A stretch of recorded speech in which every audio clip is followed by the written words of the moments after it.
बिस्मिल्लाहिर्रहमानिर्रहीम, अस्सलाम वालेकुम एंड वेलकम टू एक्सप्रेसो। इस उम्मीद और दुआ के साथ कि आप बिल्कुल ठीक ठाक हैं और एक्सप्रेसो ट्यून इन किए हुए हैं और ज़बरदस्त से मौसम का मजा ले रहे हैं। खासतौर पे लाहौर और इस्लामाबाद और दीगर इलाकों में आपको वेलकम करते हैं। मैं हूं इमरान हसन और मैं हूं अरमला हसन। अच्छे मौसम की बात की है तो लाहौर में आज चूंकि बारिश हो रही है तो मेरे ख्याल से ये वाला वेदर हल्की बारिश के साथ, पुरसुकून बारिश के साथ लाहौरी ज़्यादा एंजॉय करते हैं। और इसके साथ साथ मौसम की इस बारिश की वजह से आई होप कि ये धुंध वाला जो फैक्टर है या आहिस्ता आहिस्ता ख़त्म हो जाएगा।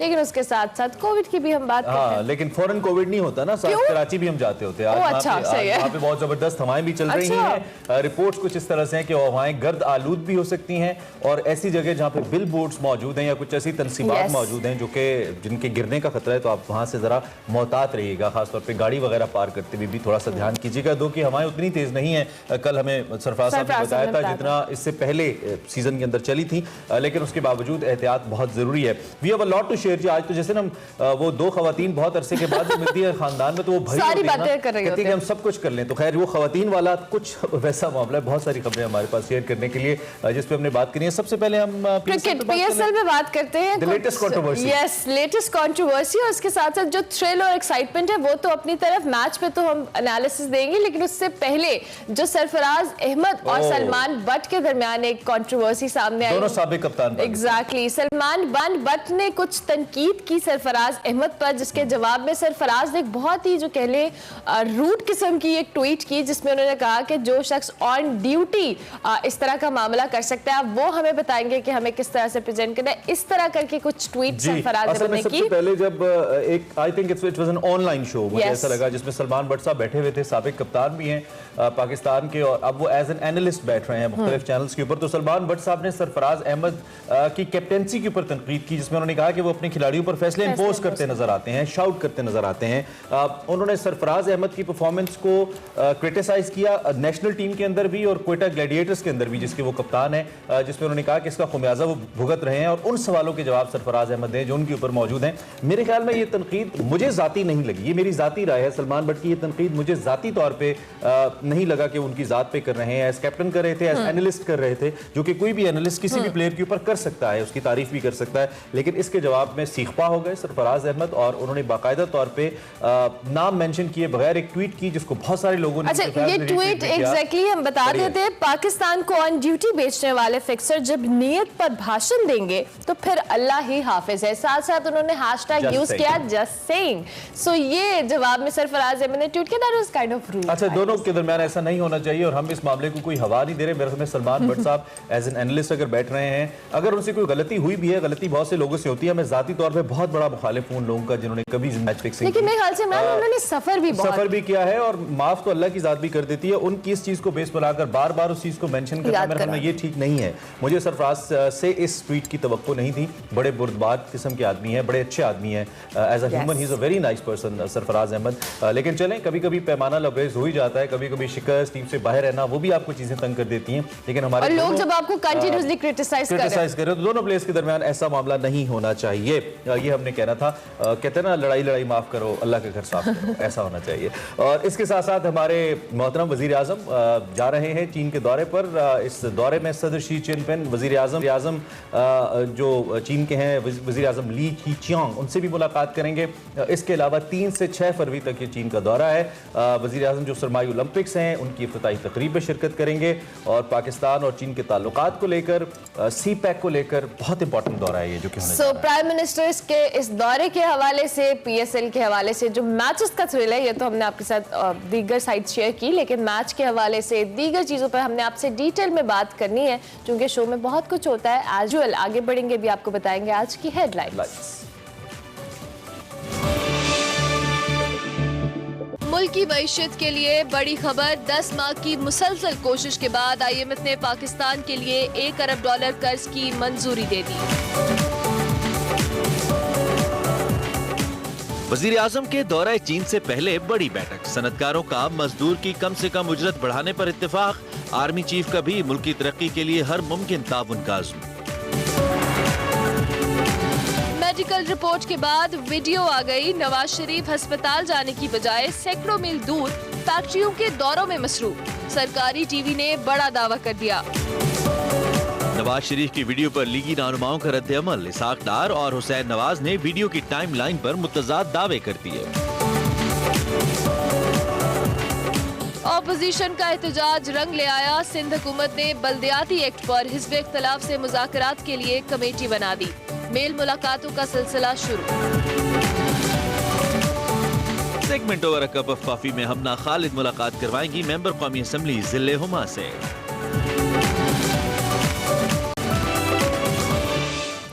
अल्हम्दुलिल्लाह। किस बात पर? IMF से कर्जा मिल गया आपको। कर्जा मिलने पे कौन शुक्र अदा करता है? आप PTI की गवर्नमेंट में रहते हैं जनाब। यहाँ पे फवाद चौधरी साहब, शहबाज गिल साहब, जो आपको कर्जा मिलता है, शुक्र अल्हम्दुलिल्लाह कहते हैं। ट्वीट भी करते हैं। कॉन्फिडेंस चाहिए मुझे ये वाला। ये बस कॉन्फिडेंस मिल जाएगा आपको तब्दीली के बाद। बड़ी खबर।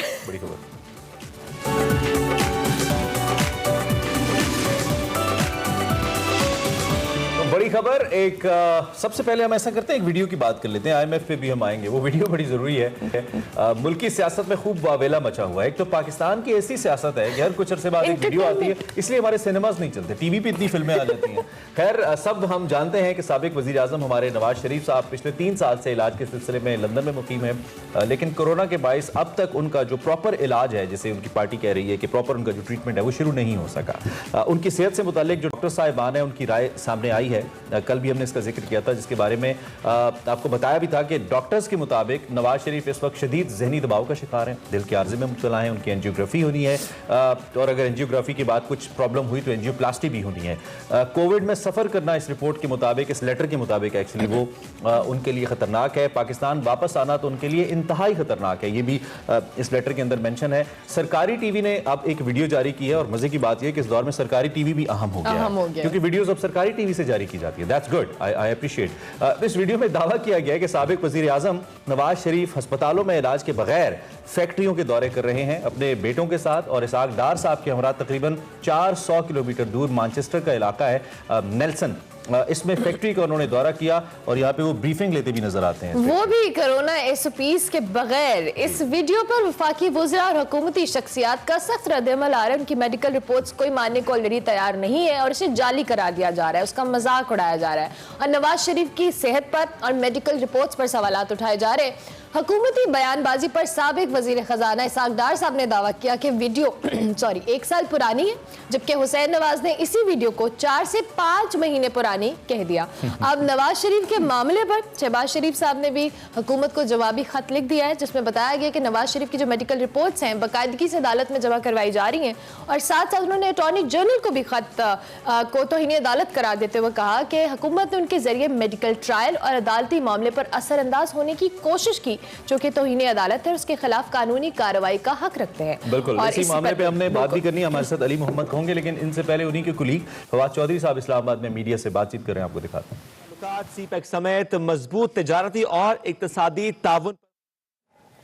फवाद चौधरी साहब कुछ देर पहले मीडिया से बातचीत कर रहे थे, वजीर आजम इमरान खान साहब के दौरे चीन के हवाले से आगाह कर रहे थे, उसकी सियासी और इक्तिसादी अहमियत, इनफैक्ट इक्तिसादी और तिजारती अहमियत जो है उस पर उन्होंने वो उस पर आगाह कर रहे थे। हमारे साथ अली मोहम्मद खान साहब मौजूद हैं, वजीर मुमलिकत बराए पार्लिमानी अमूर और सीनियर रहनुमा पाकिस्तान तहरीक इंसाफ। उनसे बात करते हैं। अली भाई, थैंक यू वेरी मच, बहुत शुक्रिया आपने हमें ज्वाइन किया। आई होप कि इस्लामाबाद की सुबह भी उतनी ही खूबसूरत है जितनी आज लाहौर की है।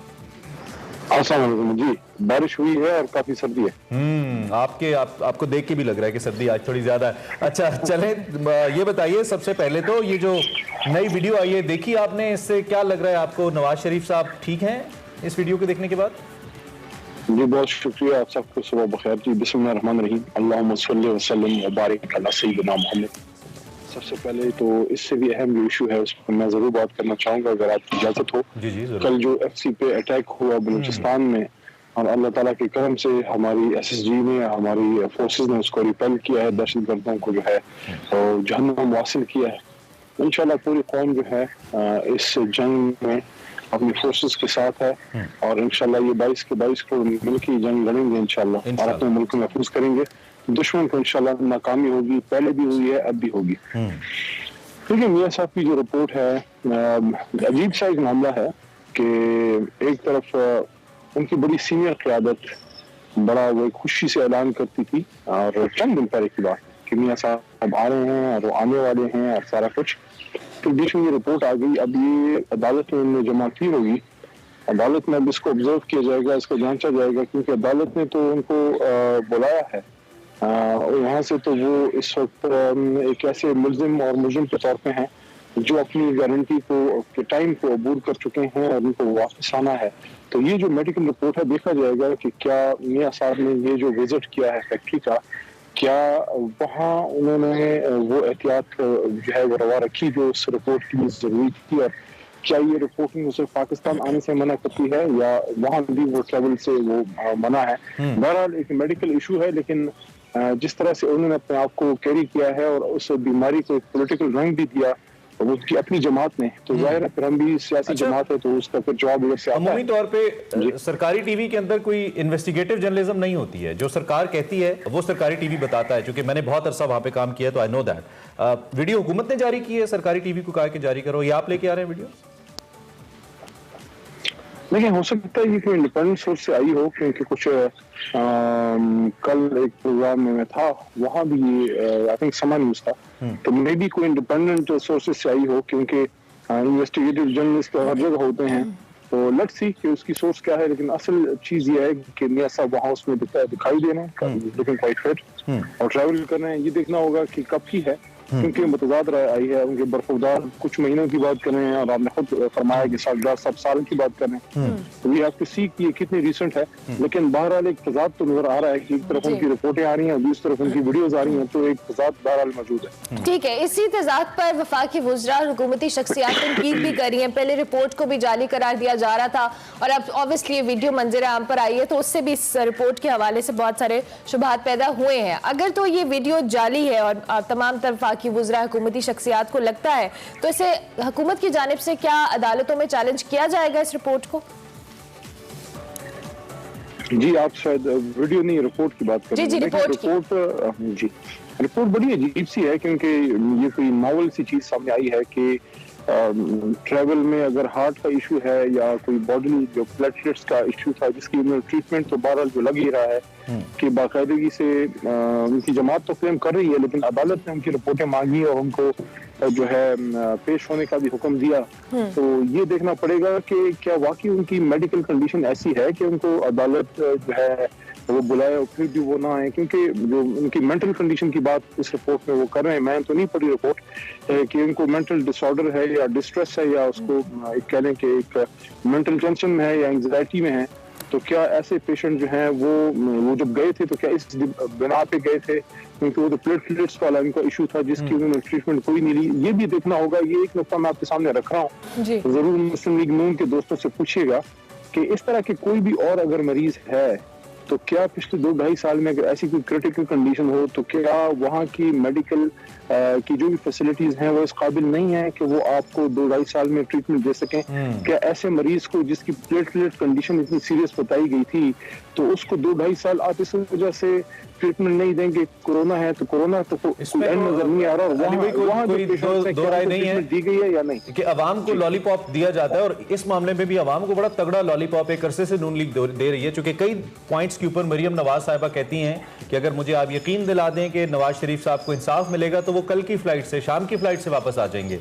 ये खुद वो ऑन रिकॉर्ड कह चुकी हैं। तो इसमें तो कोई दो राय नहीं है कि इसमें एक लॉलीपॉप बहरहाल मौजूद है। सेहत भी उनकी खराब होगी, हम इस पे नहीं कहते कि सेहत उनकी खराब नहीं है, लेकिन आप भी तो कोई बयानिया एस्टैब्लिश नहीं कर पाए ना उनको बाहर जाने देने के हवाले से कि वो बाहर खुद गए, आपने जाने दिया, आप ही के मेडिकल बोर्ड ने रिकमेंड किया और वो चले गए, और फिर आप ही के प्राइम मिनिस्टर उन्हें प्लीज करके कौम के सामने उन्होंने कहा कि वापस आ जाएं। तो कोई इस मामले में लगता है कि हुकूमत इबहाम खुद रखना चाहती है, हुकूमत के हक में है कि वो बाहर रहे मुल्क से ताकि सियासत का महवर ना बने, और हुकूमत की वो पॉलिसी जिसमें उसको खातिर खा कामयाबी नहीं होती उस पर ज्यादा तनकीद ना हो, ऐसा है? देखें, हमने तो जाहिर है उस वक्त अगर आप उस वक्त के हालात थोड़ा सा जहन नशीन कर लें कि अदालत में भी ये बात की गई कि उनकी जिंदगी की क्या गारंटी होगी, मीडिया में भी ये बात बहुत तनदही से की गई कि मियां साहब बीमार हैं और ये देखें हुकूमत जुल्म कर रही है, फलाना हो रहा है, फिर रिपोर्टें भी आ गई।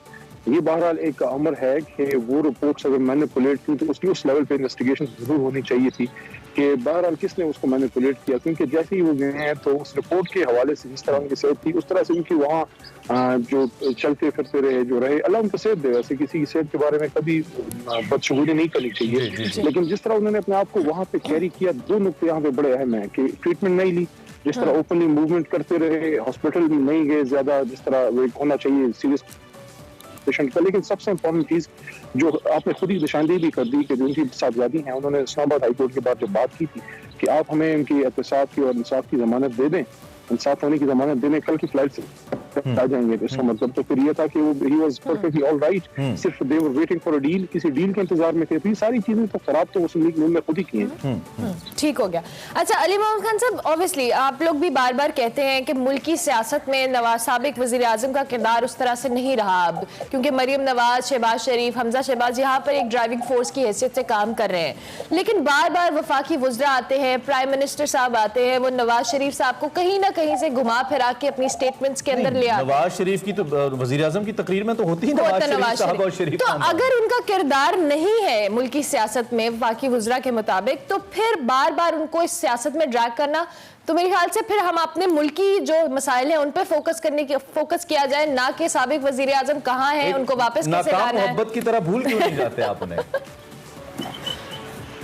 मैं इससे ज्यादा एग्री नहीं करता। देखें, वो अगर इलेक्शन नहीं लड़ सकते क्योंकि डिस्क्वालीफाइड हैं, लेकिन अपनी जमात में वोट अब भी नवाज शरीफ साहब के नाम पे ही पड़ता है। शहबाज साहब उस लेवल पे अभी तक वो लीडर नहीं बने। शहबाज साहब इज बेसिकली, अगर वो मेरी बात सुन भी रहे हैं माइंड करेंगे, लेकिन मैं समझता हूँ कि शहबाज साहब is a non leader in way कि वो एक चीफ एग्जीक्यूटिव के तौर पे कहीं सूबे में परफॉर्म तो कर सकते हैं अच्छा या बुरा, लेकिन लीडर में जो क्वालिटीज होती हैं, जो एक सबसे इम्पोर्टेंट क्वालिटी लीडर में क्या होती है कि वो खड़ा हो जाए मुश्किल वक्त में। इस वक्त मियां साहब भी खड़े नहीं हुए, वो एक अलग पॉइंट है। लेकिन शहबाज साहब का जो प्रॉब्लम है कि वो साफ चुपते भी नहीं, सामने आते भी नहीं। उन्होंने अपोजिशन लीडर का किरदार जिस तरह से अदा किया है, आपने देख लिया कि अपोजिशन कोई जो है जामे हिकमत अमली नहीं बना सकी, ना मूवमेंट कर सकी, ना पार्लियामान के अंदर ना बाहर। तो फिर मुस्लिम लीग नून का वोटर जो है, चाहे वो डिस्क्वालीफाइड है, मुजरिम है, सजा याफ्ता है मियां साहब, लेकिन बहरहाल उनका वोटर शहबाज साहब की जगह मियां साहब को ही देखता है, और ये एक रिफ्ट तो उनकी जमात के अंदर बहरहाल मौजूद है।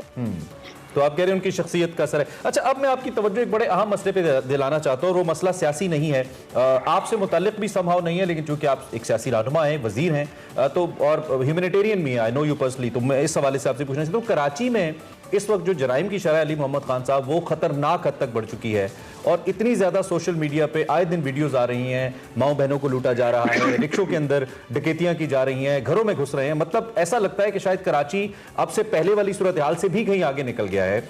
तो अगरचे कि ये मसला सूबाई है, इसका ताल्लुक पीपल्स पार्टी से है, लेकिन हम सब पाकिस्तानी हैं, और आपकी भी, हम सब की जिम्मेदारी भी है।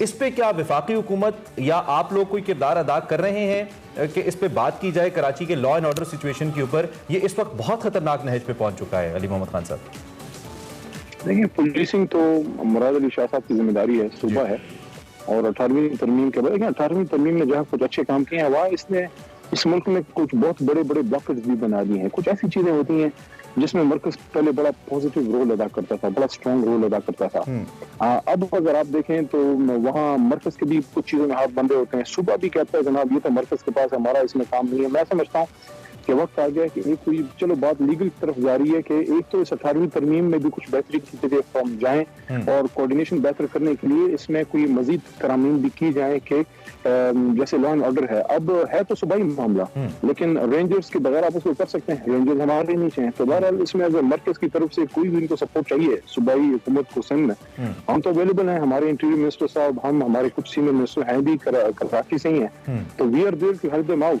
लेकिन बहरहाल ऑन द ग्राउंड जो पॉलिसी मेकिंग है वो तो मुराद साहब, ये बात आपकी बिल्कुल ठीक है, लेकिन आपको मुझसे बहुत बेहतर पता है कि कराची में जो सियासी मैंडेट है वो आपका है। कराची की इस वक्त सबसे बड़ी सियासी जमात आप हैं, और उस लिहाज से आपके ऊपर जिम्मेदारी आती है, अगरचे कि आप हुकूमत में नहीं है, अपोजिशन में है वहां पे, लेकिन जिम्मेदारी तो आती है। मेरे ख्याल में इस पे इमरजेंसी में कुछ बैठक होनी चाहिए, और हमें बताएं मुराद साहब को अगर मरकज से कुछ इसमें हेल्प चाहिए, जो भी उनके रेंजर्स तो वहाँ पे प्रोवाइड हैं, व्हाट एल्स उनको और भी जब कुछ चाहिए, लेकिन पुलिसिंग उन्होंने करनी है। और मैं समझता हूँ कि बेसिक जिम्मेदारी सूबाई हुकूमत की है, लेकिन इसको हम सूबे पे नहीं छोड़ सकते। हम ये अपनी जिम्मेदारी से शर्म ऑफ नहीं करेंगे। अगर हम समझते हैं कि हमारा कोई इसमें रोल है, दे नीड सम हेल्प, हमसे उन्हें हेल्प चाहिए, इंटीरियर मिनिस्ट्री से चाहिए, हमारी मरकज से चाहिए, तो we are there to help them out. That's great Ali भाई, thank you very much and I always appreciate आप हर किस्म के सवाल बड़े अच्छे तरीके से आप उसका जवाब देते हैं, चाहे वो आपके हक में हो या ना हो। और दूसरी जानिब ये जो कराची का मामला है, इट्स गेटिंग वेरी सीरियस। इस वक्त जो सूरत हाल है वो नाकाबिले बर्दाश्त है। आम शहरी बेचारे लुट रहे हैं, पुलिस में सुनवाई नहीं होती, और जिसका जब दिल चाहे शहरियों को लूट लेता है। सिंध हुकूमत इस पे क्या कर रही है हमें नहीं मालूम, सिवाय प्रेस कॉन्फ्रेंसेस के, और वो कह रहे हैं, राग अलाप रहे हैं कि वो आके विफाक को चैलेंज करेंगे। बिलावल साहब विफाक को चैलेंज कर रहे हैं, कराची उनसे संभालने नहीं हो रहा। ब्रेक लेंगे, ब्रेक के बाद हाजिर होंगे। देखते रहिए एक्सप्रेसो।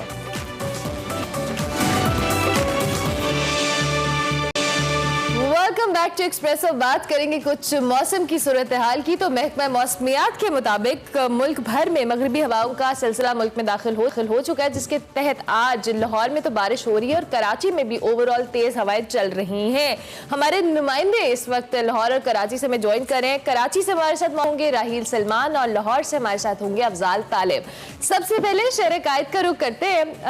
राहील, आपसे जानते हैं, कराची में इतनी तेज हवाएं हैं, हमने सुना है कि यहाँ पर कोई पतले बंदा नहीं जा सकता, बंदे उड़ रहे हैं। तो आप जरा एक्सप्लेन कीजिएगा कि वाकई इतनी तेज हवा चल रही है। देखिए, मैट ऑफिस ने जो प्रेडिक्शन की है आज के लिए, तो वो 20 से 40 किलोमीटर पर आवर की हवाएं होंगी। और इससे पहले जो है वो जनवरी की 20 तारीख को और 21 तारीख को 2 दिन तेज हवाएं चली थी, लेकिन वो कोई तकरीबन 50 से 60 किलोमीटर पर आवर रिकॉर्ड की गई थी। तो यकीनी तौर पे ये उससे बहुत कम रफ्तार बताई गई है मैट ऑफिस की तरफ से। गो कि इस वक्त इतनी ज़्यादा तेज हवा नहीं है, लेकिन टेम्परेचर यकीनी तौर पर कुछ कम है। आज सुबह सनराइज के बाद से अब तक जो वो कम से कम 18.5 डिग्री जो है वो रिकॉर्ड किए गए, जबकि मैट ऑफिस से कहता है कि आज रात को और कल सुबह तक 12 से 14 डिग्री रिकॉर्ड किया जा सकता है। जबकि इससे पहले रात भर जो हवाएं चली है तो उसकी मैक्सिमम रफ्तार जो बताई है तो उसके मुताबिक कुछ 40 किलोमीटर की हवा एक दफ़ा चली थी। और उसके बाद जो आज दिन भर गर्द आलूद हवाओं की प्रेडिक्शन की गई है मैट ऑफिस की तरफ। तो कुछ यकीनी तौर पर कि मामूल से थोड़े से तेज हवाएं होंगी और गर्द आलूद होगी। इसकी वजह से जो है वो हद निगाह भी कम हो गई है। 2 से 2.5 किलोमीटर तक मैट ऑफिस बताता है कि हद निगाह जो वो कम होकर इतनी सी रह जाएगी। इसकी वजह से शहर को कुछ मुश्किलात के सामने करना पड़ता है। आलूद हवा है शहर, क्योंकि इस हवाले से ये भी ऑर्डर फिर जारी किया जाता है कि जो माहीगीर हैं वो गहरे समंदर की जानिब न जाएं, क्योंकि लहरों का पैटर्न तेज हो जाता है, थोड़ी तब्दीली हो जाती है उसमें। तो आप चूंकि समंदर के किनारे खड़े हैं, दो कि ये पोर्ट का या इलाका नहीं है, लेकिन क्या इस हवाले से अपडेट्स हैं आपके पास? माहीगीर जा तो नहीं रहे समंदर के अंदर, और क्या वहां पे कुछ इन्फोर्स भी किया गया है कि वो न जाएं?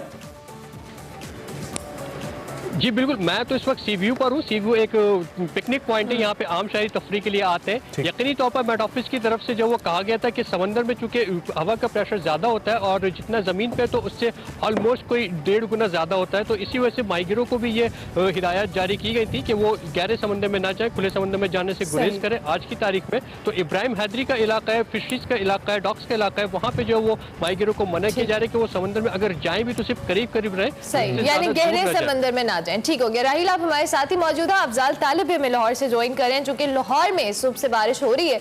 सो इस हवाले से अफजाल तालिब से जान लेते हैं। अफजाल साहब, लाहौर के मौसम के हवाले से क्या अपडेट्स हैं? शायरी आ रही है आपके जहन में देख के?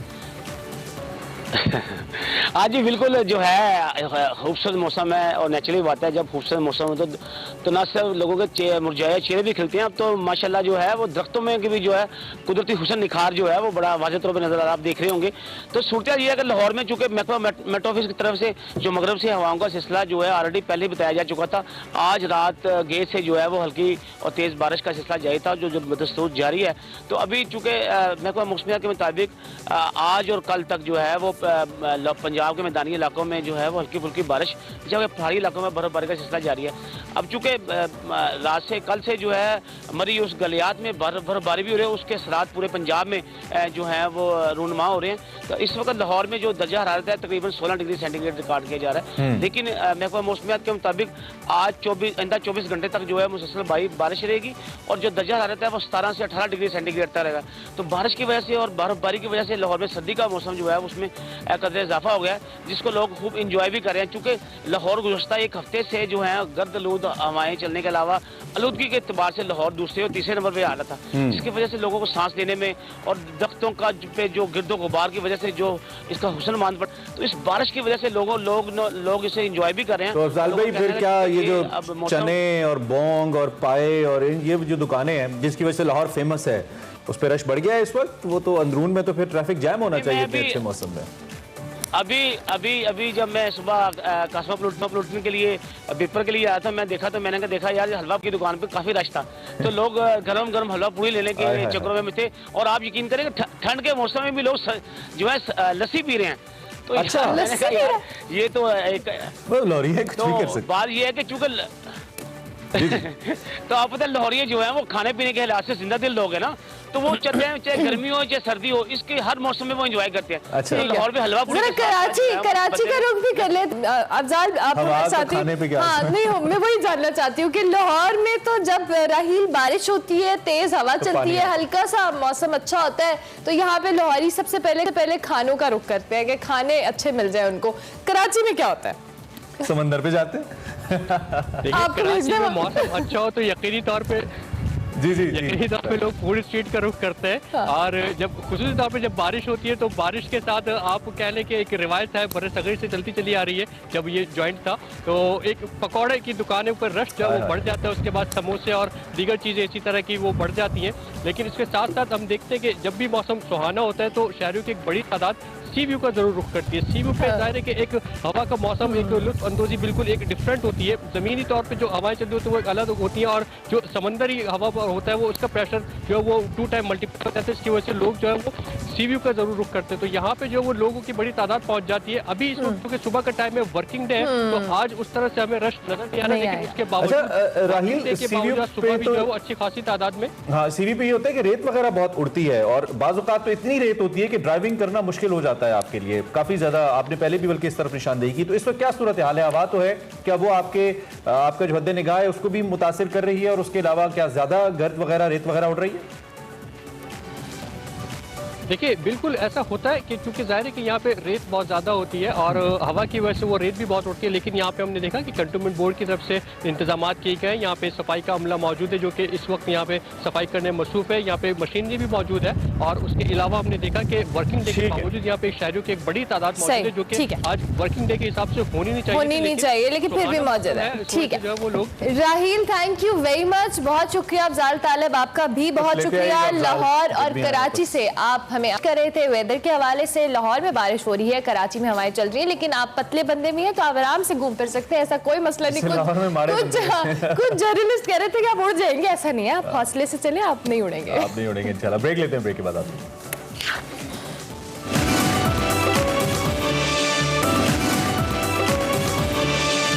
Welcome back to Expresso. और अब वज़ीर आज़म के दौरे चीन की भी हमने बात इससे पहले भी की और कर लेते हैं, और पाकिस्तानी मईशत के लिए एक बड़ी खबर सामने आ रही है उससे पहले, और वो है IMF के दरमियान जो मुज़ाकरात पाकिस्तान और हुकूमत पाकिस्तान और IMF के दरमियान चल रहे थे। मिनी बजट आया, 343 अरब रुपए की जो टैक्स छूट मराहत थी बकौल हुकूमत के, वो ऐसे शोबों पर थी जो कि आम आदमी की ज़िंदगी को ज़्यादा मुतासर नहीं करते, वो वापस ले ली गई। स्टेट बैंक को खुद मुख्तारी दे दी गई।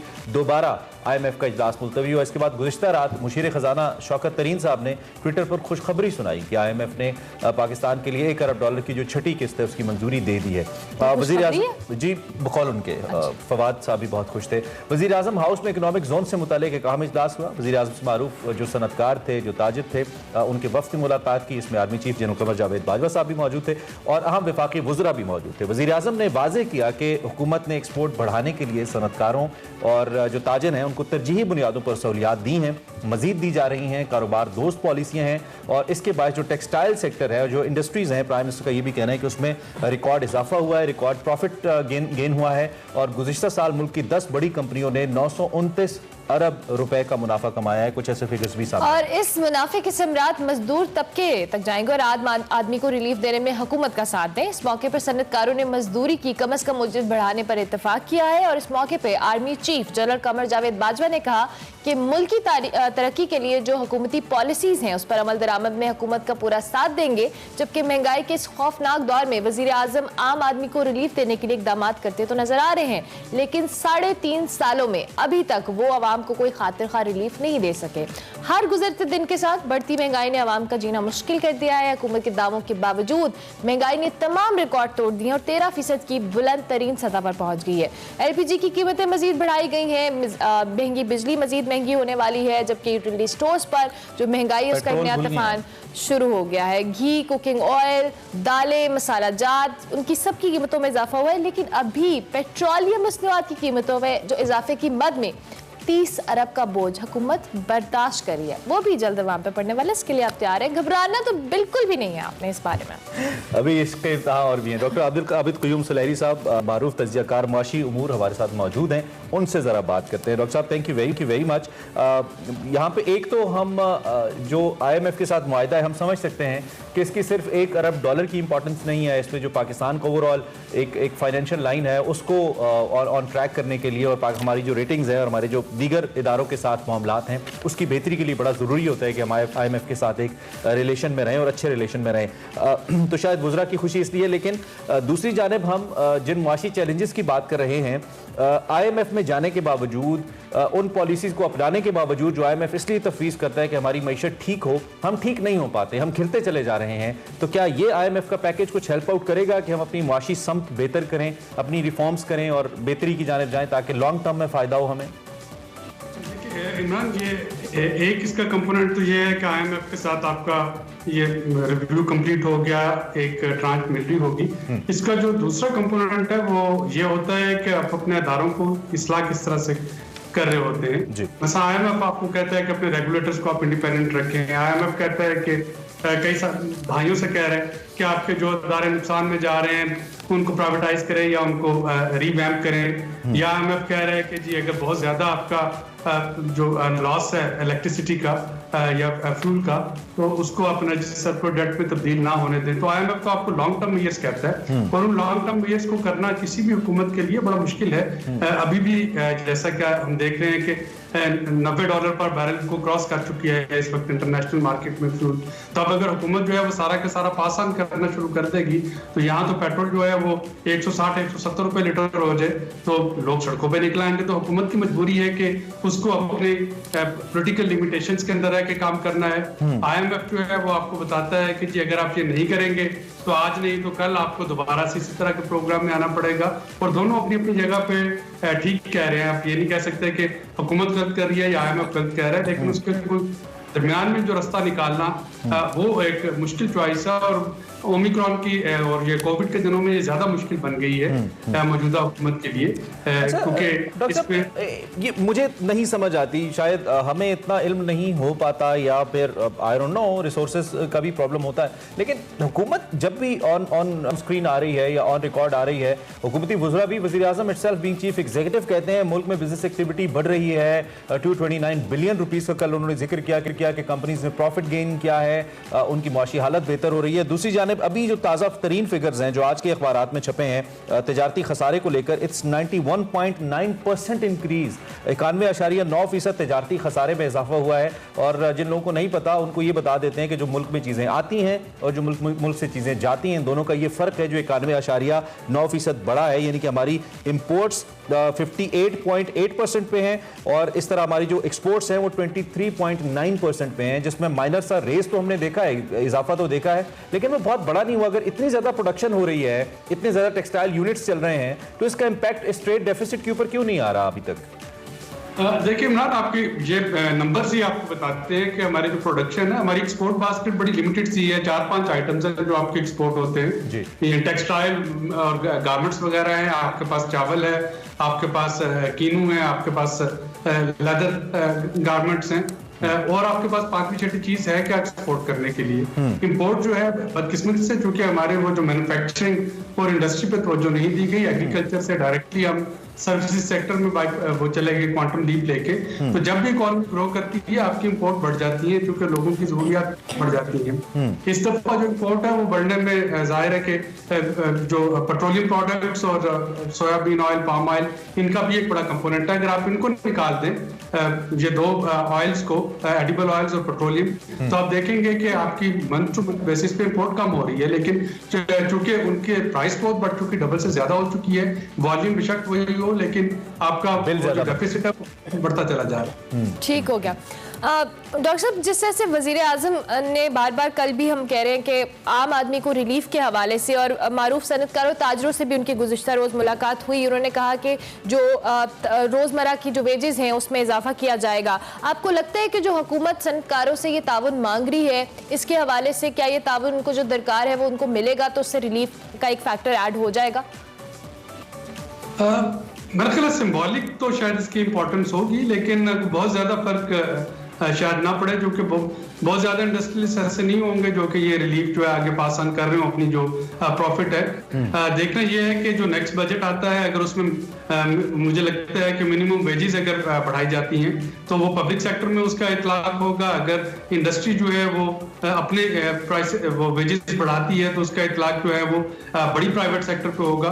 तो फिर शायद एक पीयर प्रेशर जो है वो आ जाए कि आपकी जो दरमियाने दर्जे की सनतें हैं वो भी जो वेजेस जो है वो बढ़ाना शुरू कर दें। लेकिन हमें ये भी याद रखना है कि ये कोविड के दौरान ये एक अनइवन रिकवरी है। कुछ सेक्टर हैं जो कि बहुत फ्लरिश किए हैं, कुछ सेक्टर ऐसे हैं जहाँ पे बिल्कुल काम नहीं हुआ या उस तरीके से ग्रोथ नहीं हुई, और ये पूरी दुनिया में हुआ है। तो जो सेक्टर जो है वो जहाँ पे ज्यादा प्रॉफिट हुआ वो तो शायद इसको फॉलो कर ले, लेकिन जो सेक्टर्स लॉस में जा रहे हैं, जहाँ पे इतना ज्यादा प्रॉफिट नहीं हुआ है, वहाँ पे जाहिर है कि एक्सक्लूजन और मार्जिनलाइजेशन जो उस तरीके से रहेगी। अच्छा डॉक्टर साहब, हमने इस पे बड़ी बात की है डिफरेंट शोज के अंदर, आपके साथ काफी इस मामले पे बात हुई है, आपने भी उस तरफ इशारा भी किया कि हमारी जो एक्सपोर्ट है it is limited to certain commodities, और कुछ 2, 4, 5 चीजें ऐसी हैं वो जिसे चे से रिलेट किया जाता है, चावल है, चमड़ा है, 2, 4, 5 आइटम्स है जिसके साथ पाकिस्तान की एक्सपोर्ट्स का एक बड़ा हिस्सा वाबस्ता है। और हमने इस पर बड़ी डिबेट भी की कि कुछ ऑल्टरनेटिव आना चाहिए, वैल्यू एडिशन होनी चाहिए, हमारे जो स्टोरेज हाउसेज हैं वो बेहतर होने चाहिए जिससे हमारी ज्यादा प्रोडक्ट्स मार्केट के अंदर आए और हम compete कर सकें। लेकिन ऐसा नहीं हुआ, इस हुकूमत में भी ऐसा कुछ नहीं हो रहा। आप तो इनकी इकोनॉमिक टास्क फोर्स का हिस्सा भी हैं, तो क्या ऐसी कोई सिग्निफिकेंट डेवलपमेंट हुई है जिसमें हम इन 4-5 कमोडिटीज के अलावा, जिसमें टेक्सटाइल वगैरह है, इससे हम निकलें और कुछ और सोचें? दुनिया में बहुत बड़ी मार्केट्स हैं और बहुत बड़ी डिमांड्स हैं चीज़ों की, उस पर कुछ काम करें। क्या इस पर कोई डेवलपमेंट हुई है या होनी चाहिए? देखिए इमरान, इसमें इस हुकूमत में एक चीज जो हो रही है फेडरल गवर्नमेंट पे, वो एग्रीकल्चर की तरफ तवज्जो है। एग्रीकल्चर में अगर आप वैल्यू एडिशन में आते हैं, यानी बजाय इसके कि हम कीनू एक्सपोर्ट करें, अगर हम ऑरेंज जूस एक्सपोर्ट करना शुरू करते हैं तो जाहिर है उसका प्राइस आपको डिफरेंट मिलेगी। तो एग्रीकल्चर में वैल्यू एडिशन पे तवज्जो दी जा रही है। लेकिन ये जो आपका इस कोविड के दौरान जो एक है सिल्वर लाइनिंग, वो है ऑनलाइन बिजनेसेस, सॉफ्टवेयर जो बनाए जा रहे हैं, जो हमारे यंगस्टर्स अपने स्टार्टअप्स के जरिए काम कर रहे हैं। और आपने देखा कि जो उनका एक्सपोर्ट है वो बढ़ रहा है। वो पिछले साल पहली दफा $2 बिलियन का मार्कअप उन्होंने जो है क्रॉस किया। तो वहां पे हमें फोकस करने की जरूरत है। शायद हमारे जो ट्रेडिशनल मैन्युफैक्चरिंग है या इंडस्ट्रियल सेक्टर है, इस पेंडेमिक के दौरान उसमें बहुत ज्यादा हमें फायदा ना मिल सके अगर हम शुरू भी करते हैं। लेकिन आपके जो स्टार्टअप्स हैं, जो आपके सॉफ्टवेयर्स हैं, आपके जो एप्स हैं, उनको अगर थोड़ा सा मजीद प्रमोट करें, इनकरेज करें उन बच्चों को, तो मेरा ख्याल है कि और इस पे भी आपके पास बिल्कुल बहुत बड़ा मार्जिन है, बहुत बड़ी। हम तो कोई 500+ बिलियन की मार्केट खाली इंडिया कैटर कर रहा है आईटी की, मैं उसमें पढ़ रहा था। तो हम तो उसका कुछ भी नहीं कर रहे, मतलब अशीर भी नहीं है। इस पे जरूर तवज्जो होनी चाहिए, जो कि नहीं है उस हद तक जैसे होनी चाहिए। अच्छा, आगे बढ़ते हुए चीन का बड़ा इंपॉर्टेंट विजिट है प्राइम मिनिस्टर का। डॉक्टर साहब, मैं इस पे भी आपका कमेंट चाहूंगा। एक तो ये दौरा कितना इंपॉर्टेंट है हमारी मुआशी हालत को देखते हुए, और हमारा सबसे बड़ा और चीन की तारीख का भी सबसे बड़ा प्रोजेक्ट हम चीन के साथ कर रहे हैं, CPEC, जिसके ऊपर पिछले अरसे में कोई दो राय नहीं है कि उसके अंदर काम स्लो डाउन हुआ है। उस पर वैसे प्रोग्रेस नहीं हुई जैसे होनी चाहिए थी। क्या इस पे भी कोई डेवलपमेंट हो सकती है, इस दौरे की सिग्निफिकेंस के हवाले से, और कैसे इसको हम मुफीद बना सकते हैं प्राइम मिनिस्टर को पाकिस्तान के लिए? इस पे भी बीइंग एन इकोनॉमी एक्सपर्ट आप प्लीज अपनी राय दीजिए। मेरा ख्याल है इसकी एक इकोनॉमिक इंपॉर्टेंस है, इसकी जियो स्ट्रेटेजिक इंपॉर्टेंस है, क्योंकि अगर हम CPEC को नेक्स्ट लेवल पे लेके जाना है, अगर हम चाहते हैं उसके ग्वादर पोर्ट के साम्राज्य से फायदा उठाना, तो उसके लिए एक स्टेबल अफगानिस्तान का होना बहुत जरूरी है, जिससे कि आप फिर ट्रांसशिप करके सेंट्रल एशिया की तरफ जा सके। और आपको मालूम है कि आज एक प्रेसिडेंट पुतिन और प्रेसिडेंट शी की मुलाकात होने जा रही है, जिसको पूरी दुनिया देख रही है यूक्रेन और रशिया के तनाज़ुर में। पाकिस्तान और चाइना जो है अफगानिस्तान के इमीडिएट नेबर्स, यकीनन वहां पे बैठ के बाकी चीजों के अलावा वो अफगानिस्तान की सिचुएशन पे भी बात हो रही होगी कि वहां पे स्टेबिलिटी जो है वो किस तरीके से लाई जा सकती है। तो एक तो इसके इकोनॉमिक पहलू हैं, वो तो है ही है कि जो इस पेंडेमिक के बाद कैसे चीजों को आगे लेके चलना है।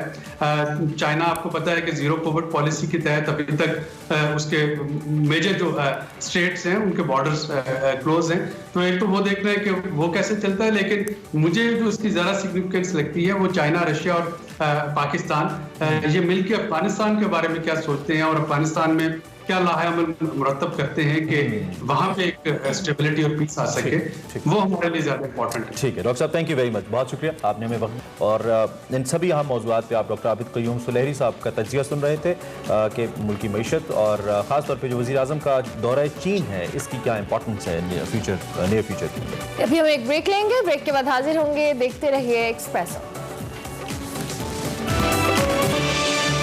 Welcome back to Expresso. और हम चूंकि मुख्तलिफ समाजी मौज़ूआत पे भी बात करते रहते हैं और हमारी कोशिश होती है कि आपकी तवज्जो भी दिलाई जाए, कुछ एहतियातें भी आपको बताई जाएँ, कुछ तबादला ख्याल भी किया जाए। आज हमने जिस मौजू का इंतखाब किया है उसका बराह रास्त ताल्लुक आज की यूथ से है और तकरीबन हर उस शख्स से है जो कि स्मार्टफोन का इस्तेमाल करता है और उस पर मोबाइल गेमिंग के अंदर दिलचस्पी रखता है।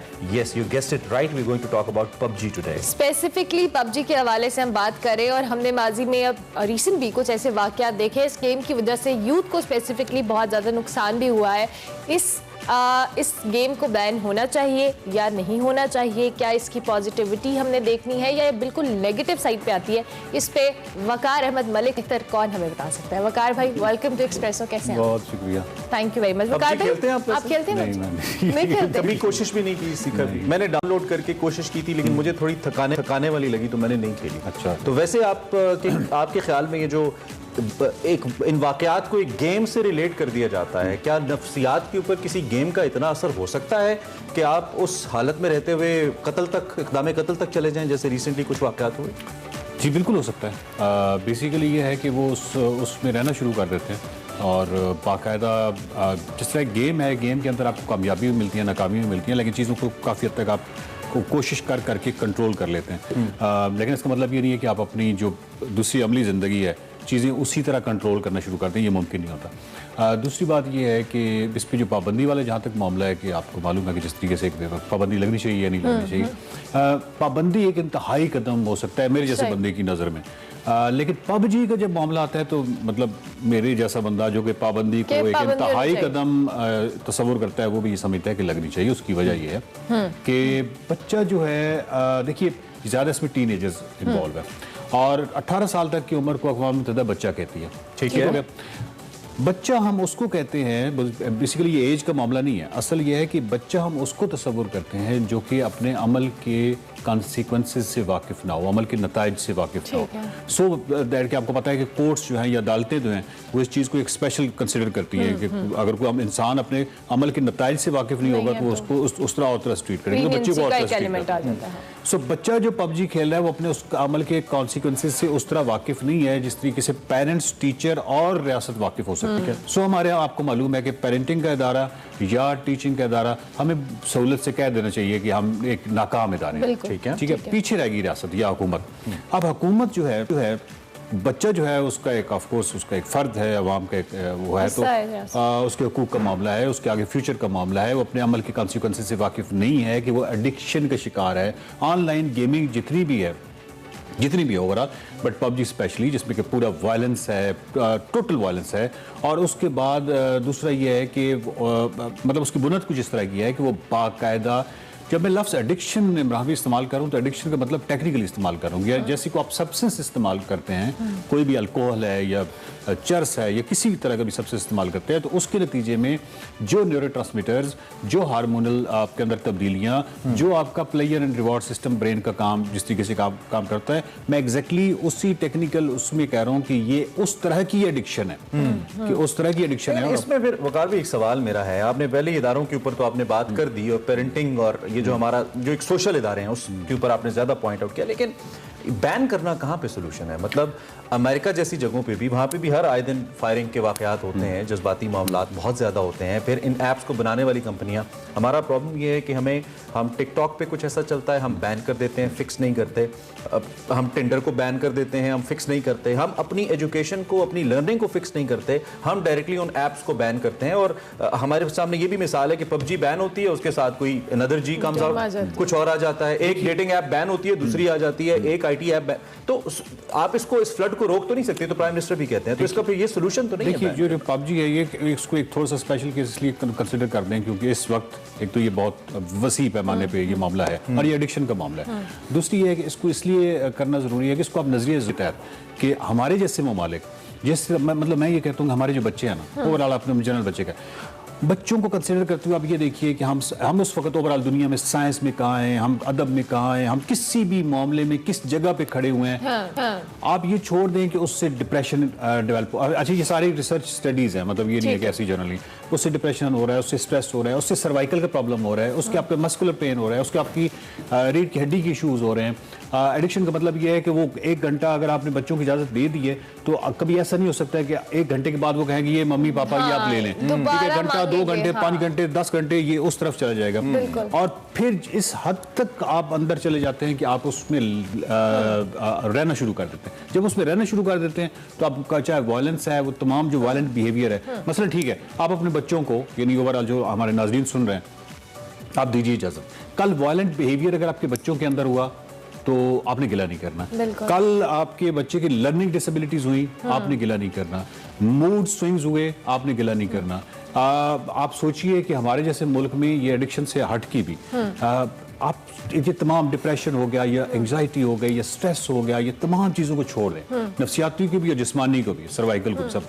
मैं कहता हूँ वेस्टेज ऑफ टाइम को खुदा का खौफ करें इस मुल्क में, तस्वुर किया। एक सवाल, ऑब्वियसली आपने जैसे कहा कि गेमिंग ऑनलाइन बच्चों को अगर आप दे देते हैं, हमारे यहाँ ये भी तो एक बड़ा मसला है ना कि बच्चों की कोई प्रोडक्टिव एक्टिविटी नहीं है। पेरेंट्स डिपेंड करते हैं, अगर माँ ने किचन में काम करना है वो अपने बच्चे को फोन दे देगी कि भाई लो फोन पकड़ो और मेरा 2 घंटे मेरी जान छोड़ो। वर्ल्ड हेल्थ, मतलब ये वाला मसला भी तो है। मुझे भूल जाएगा, एक बहुत अहम पॉइंट है कि वर्ल्ड हेल्थ ऑर्गेनाइजेशन जो है WHO, उसने बाकायदा ये एडिक्शन उसको कहा हुआ है, यानी एडिक्शन पबजी नहीं, ऑनलाइन गेमिंग को बाकायदा उसने ये नहीं कि ये कहा हुआ है। अब आपके सवाल की तरफ आपने कहा है कि वो सहूलत के लिए, देखिए सहूलत के लिए मिसाल के तौर पे आपके बच्चे के हाथ में अगर कोई मोबाइल है 20, 30, 40 हज़ार वाला, मेरा ख्याल है कि आजकल कोई वो जो टेबल टेनिस का कितने का मिलता होगा, 20-25 हज़ार का मिलता है। आप उसको लगाए ना, कहीं चले, अगर इंडोर ही लगाना है तो किसी काम पे लगाए। आपके हाथ दुनिया जहान का आपका YouTube चैनल है, अगर आपने उसको उस पे लगाना है बैठे बैठे ही, तो उस पे लगाएं। साइंस से बेहतर गेम, अगर एडिक्शन ही करनी है तो उनको किसी साइंस पे, लिटरेचर पे, किसी अच्छी चीज पे लगाएं। फिर अच्छा, फिर इसमें एक बहस ये भी आ जाती है कि स्मार्टफोन बच्चे को देना कब चाहिए। अब तो हमारे जो कॉलेज स्टूडेंट्स हैं, इवन स्कूल स्टूडेंट्स के पास भी स्मार्टफोन्स हैं, कॉलेज में तो हैं ही। मुझे याद है मेरा पहला स्मार्टफोन मुझे मिला था ग्रेजुएशन के भी 2 साल के बाद। हाँ, तो खैर अब हमारा टाइम भी ऐसा था कि वो टाइम ऐसा था। मैं वही कह रहा हूँ कि आपके ख्याल में सूटेबल एज क्या है जो एक, आई थिंक इसकी जो ब्लू लाइट है उसके वाले से काफ़ी सारी स्टडीज़ हैं, और फिर इसकी जो मोबाइल एडिक्शन पे इस्लामिक इंटरनेशनल यूनिवर्सिटी समेत कई यूनिवर्सिटीज़ ने स्टडी किया, और ये अगेन ये भी एडिक्शन है। आपको मालूम है ना कि आपको थोड़ी देर बाद होती है ना वो नोटिफिकेशन हाँ, और ये बाकायदा ये भी एडिक्शन है। सो आप अपने बच्चे को इसमें थोड़ी डालना चाहेंगे। मैं आपका मतलब तस्वर करता हूँ कि, या मैं अपने बच्चों की मिसाल दे सकता हूँ, उनको मतलब मोबाइल तो यानी आप होता है ना कि बच्चा बहुत जिद करता है, लोग अमूमन ये कहते हैं कि बच्चे बहुत जिद करते हैं। मुझे नहीं लगा कि हमारे बच्चों ने या मेरे घर में बच्चों ने कभी जिद किया हो, बिकॉज पहले दिन से उनको कानून का पता है कि ये कानून है, उसको नहीं करते रहते। ट्रिक बता देना लोगों को जो अच्छा, एक बात कि पबजी को बैन हो जाना चाहिए, पबजी को बैन हो जाना। वकार भाई का ये एंड ऑफ द स्टोरी है कि पबजी बैन हो जाना चाहिए। अच्छा, इसमें एक आखिरी बात ये कहूंगी, अगर दुनिया का कोई एक माहिर नफ्सियात ये कह दे कि इसको बैन नहीं होना चाहिए तो फिर तो आप कोई दुनिया का यूथ और टिकटॉकर्स में वकार भाई की रेटिंग आज थोड़ी डाउन होगी। पबजी बैन होनी चाहिए। ब्रेक लेते हैं, ब्रेक के बाद आते हैं। Welcome back to Expresso. बारी हमारे segment over a cup of coffee की, जिसमें हमना खालिद आज मुलाकात करवा रही हैं जिले हुमा साहिबा से, जो कि मेंबर नेशनल असेंबली हैं। उनसे कॉफी की टेबल पर उन्होंने क्या बातें की, देखते हैं आज का over a cup of coffee.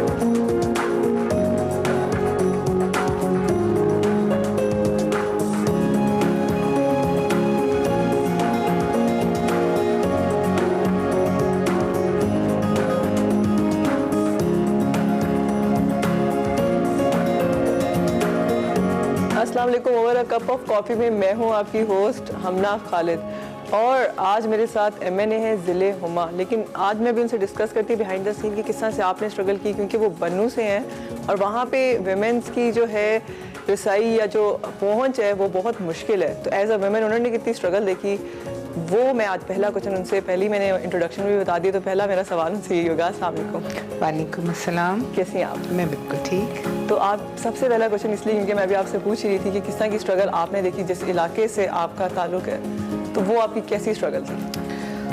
असल में लकीली मैं जो है मेरी जो फैमिली है वो एजुकेटेड फैमिली से मेरा ताल्लुक है, बावजूद इसके कि हम ट्राइबल एरिया से ताल्लुक रखते हैं। और वज़ीर अहमद ज़ई वज़ीर है हूँ मैं बाय कास्ट। लेकिन ये है कि चूँकि दादा भी पढ़े लिखे थे, फुफियाँ भी पढ़ी लिखी थी, वालिद इंजीनियर थे मेरे दादा जो है वो ब्रिटिश पुलिस में थे। फिर कायद-ए-आज़म जिस वक्त पाकिस्तान बना तो कायद-ए-आज़म की प्रोटोकॉल की जिम्मेदारी उनके पास होती थी। तो मेरी दादी जो है वो फातिमा जिना के जो कॉर्नर मीटिंग्स थी उसमें अपने लोगों को, अपने इलाके के लोगों को लेके जाती थी शटल कॉक में। हालांकि उनको उर्दू समझ नहीं आती थी, मगर उनका एक शौक था, एक जज्बा था। तो फैमिली बैकग्राउंड इस तरह का मेरा है कि मेरे लिए इतना मुश्किल नहीं था। लेकिन एज अ वेमेन मतलब बाकी वहाँ की जितनी खातून और जैसा कॉन्सेप्ट और कल्चर हमारा है, तो वो आपने किस तरह से बाकी वेमेन्स के लिए एक आपने इंस्पिरेशन? देखिए, अगर पॉलिटिक्स हो या कोई भी खातून जब घर से निकलकर काम करती है, फैमिली से ज़्यादा आसपास के जो आपके लोग होते हैं मिलने वाले, या जो उस प्रोफेशन में आपके कोलीग्स होते हैं, वो आपके लिए ज़्यादा हर्डल क्रिएट करते हैं। फैमिली के जो नज़दीक लोग होते हैं उनकी अंडरस्टैंडिंग से ही आप बाहर निकलते हो। लेकिन जो दूर के आपके होते हैं, थोड़े ज़्यादा क्लोज फैमिली रिलेटिव ना हो, तो लोगों का सवाल ये होता है कि ये तो घर छोड़ के बाहर निकली है और पता नहीं किस मकसद से ये जा रही है। हालांकि काम चाहे मर्द करे या औरत करे, अपने काम और अपनी रिस्पॉन्सिबिलिटीज़ के साथ दोनों ही बराबरी के तौर पे जो है वो स्ट्रगल होती है उनकी। बिल्कुल। अगर मैं आपसे यही बात, इसी को थोड़ा सा और एलेबरेट करूँ और पूछूं कि एज अ पॉलिटिशियन जब आपने कहा कि यार you choose the toughest field के जी मैं पॉलिटिशियन बनूंगी, तो जब आपने ये स्ट्रगल स्टार्ट की तो वो कितना टफ था आपके लिए ओवरऑल उस सोसाइटी में अपने आप को मनवाना एज अ वीमेन? मैं 23 साल की थी जब मेरी शादी हो गई, और मेरा ख्याल है मैं कोई 27 साल की थी जब मैं बिजनेस लाइन में आ गई। जब आप कहीं पे भी होते बीइंग अ वुमेन, आपने एक अपना इमेज बनाना होता है, और जब आपका इमेज उस प्रोफेशन को भी तकवीयत देता है। अगर आपकी अपनी रिस्पेक्ट है तो लोग, बीइंग अ पॉलिटिशियन, तो लोग आपकी पॉलिटिक्स को भी रिस्पेक्ट देंगे, उस प्रोफेशन को भी रिस्पेक्ट देंगे।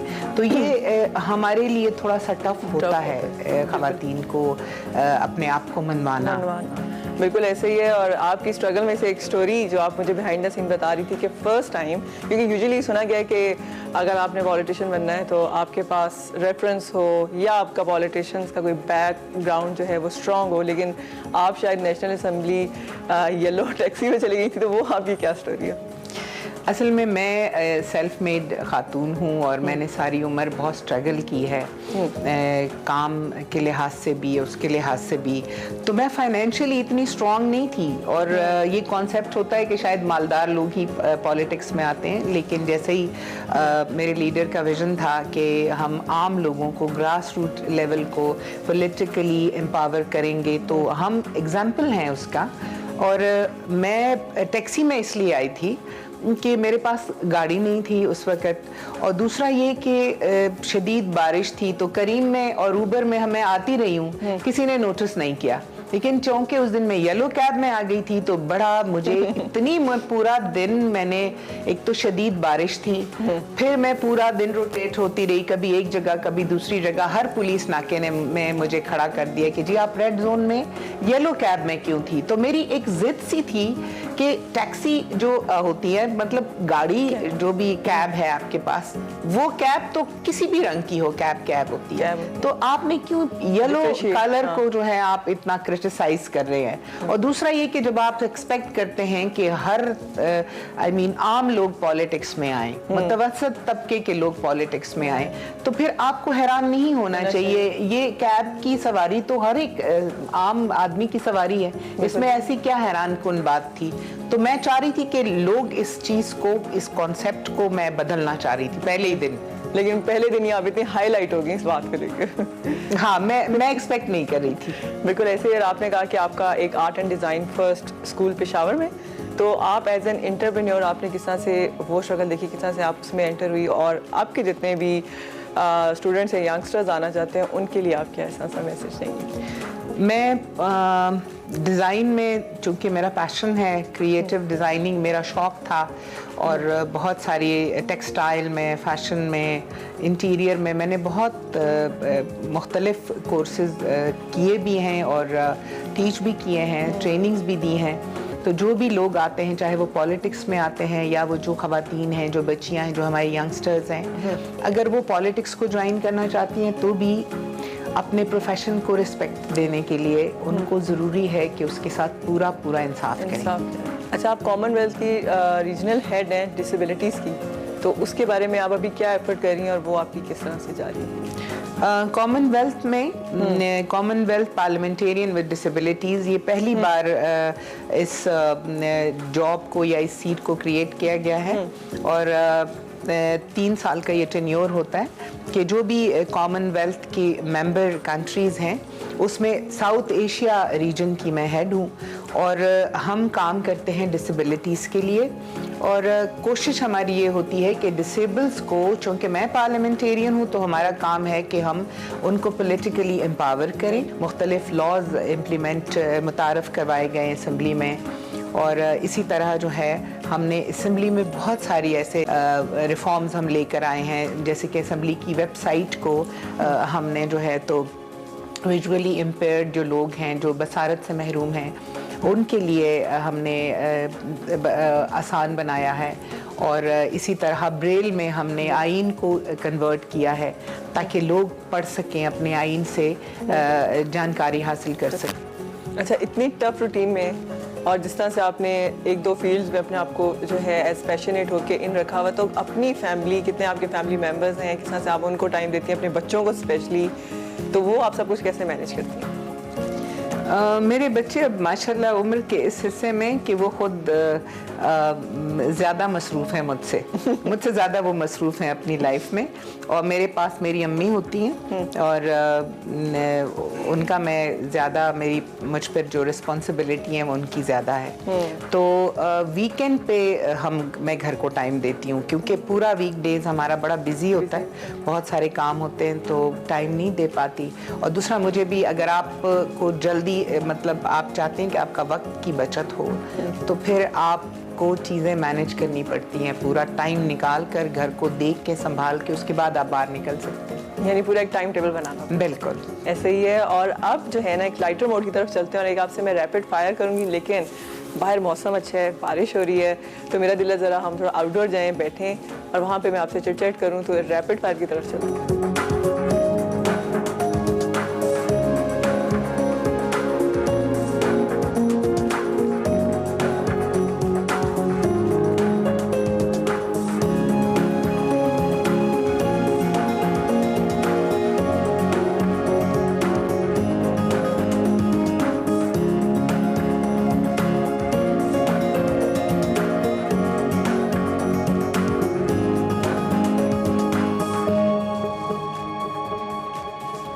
अच्छा पता क्या, जैसे मैं कहता रैपिड फायर होगा, रैपिड फायर में ये कि मैं आपसे एक क्वेश्चन पूछूंगी, उसकी 2 ऑप्शंस होंगी, तो आपने जल्दी से एक ऑप्शन चूज करनी है या फिर आप अपनी मर्जी से भी आंसर दे सकते हैं। चलिए, कौन सा शहर आपको ज़्यादा पसंद है, कराची या पेशावर?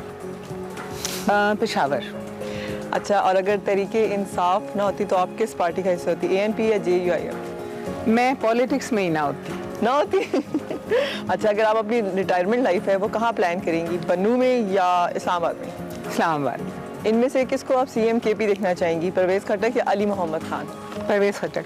अच्छा, इमरान खान की जगह अगर किसी और को प्राइम मिनिस्टर बनना पड़े तो आप किसको वोट देंगी, शाह महमूद कुरैशी या असद उमर?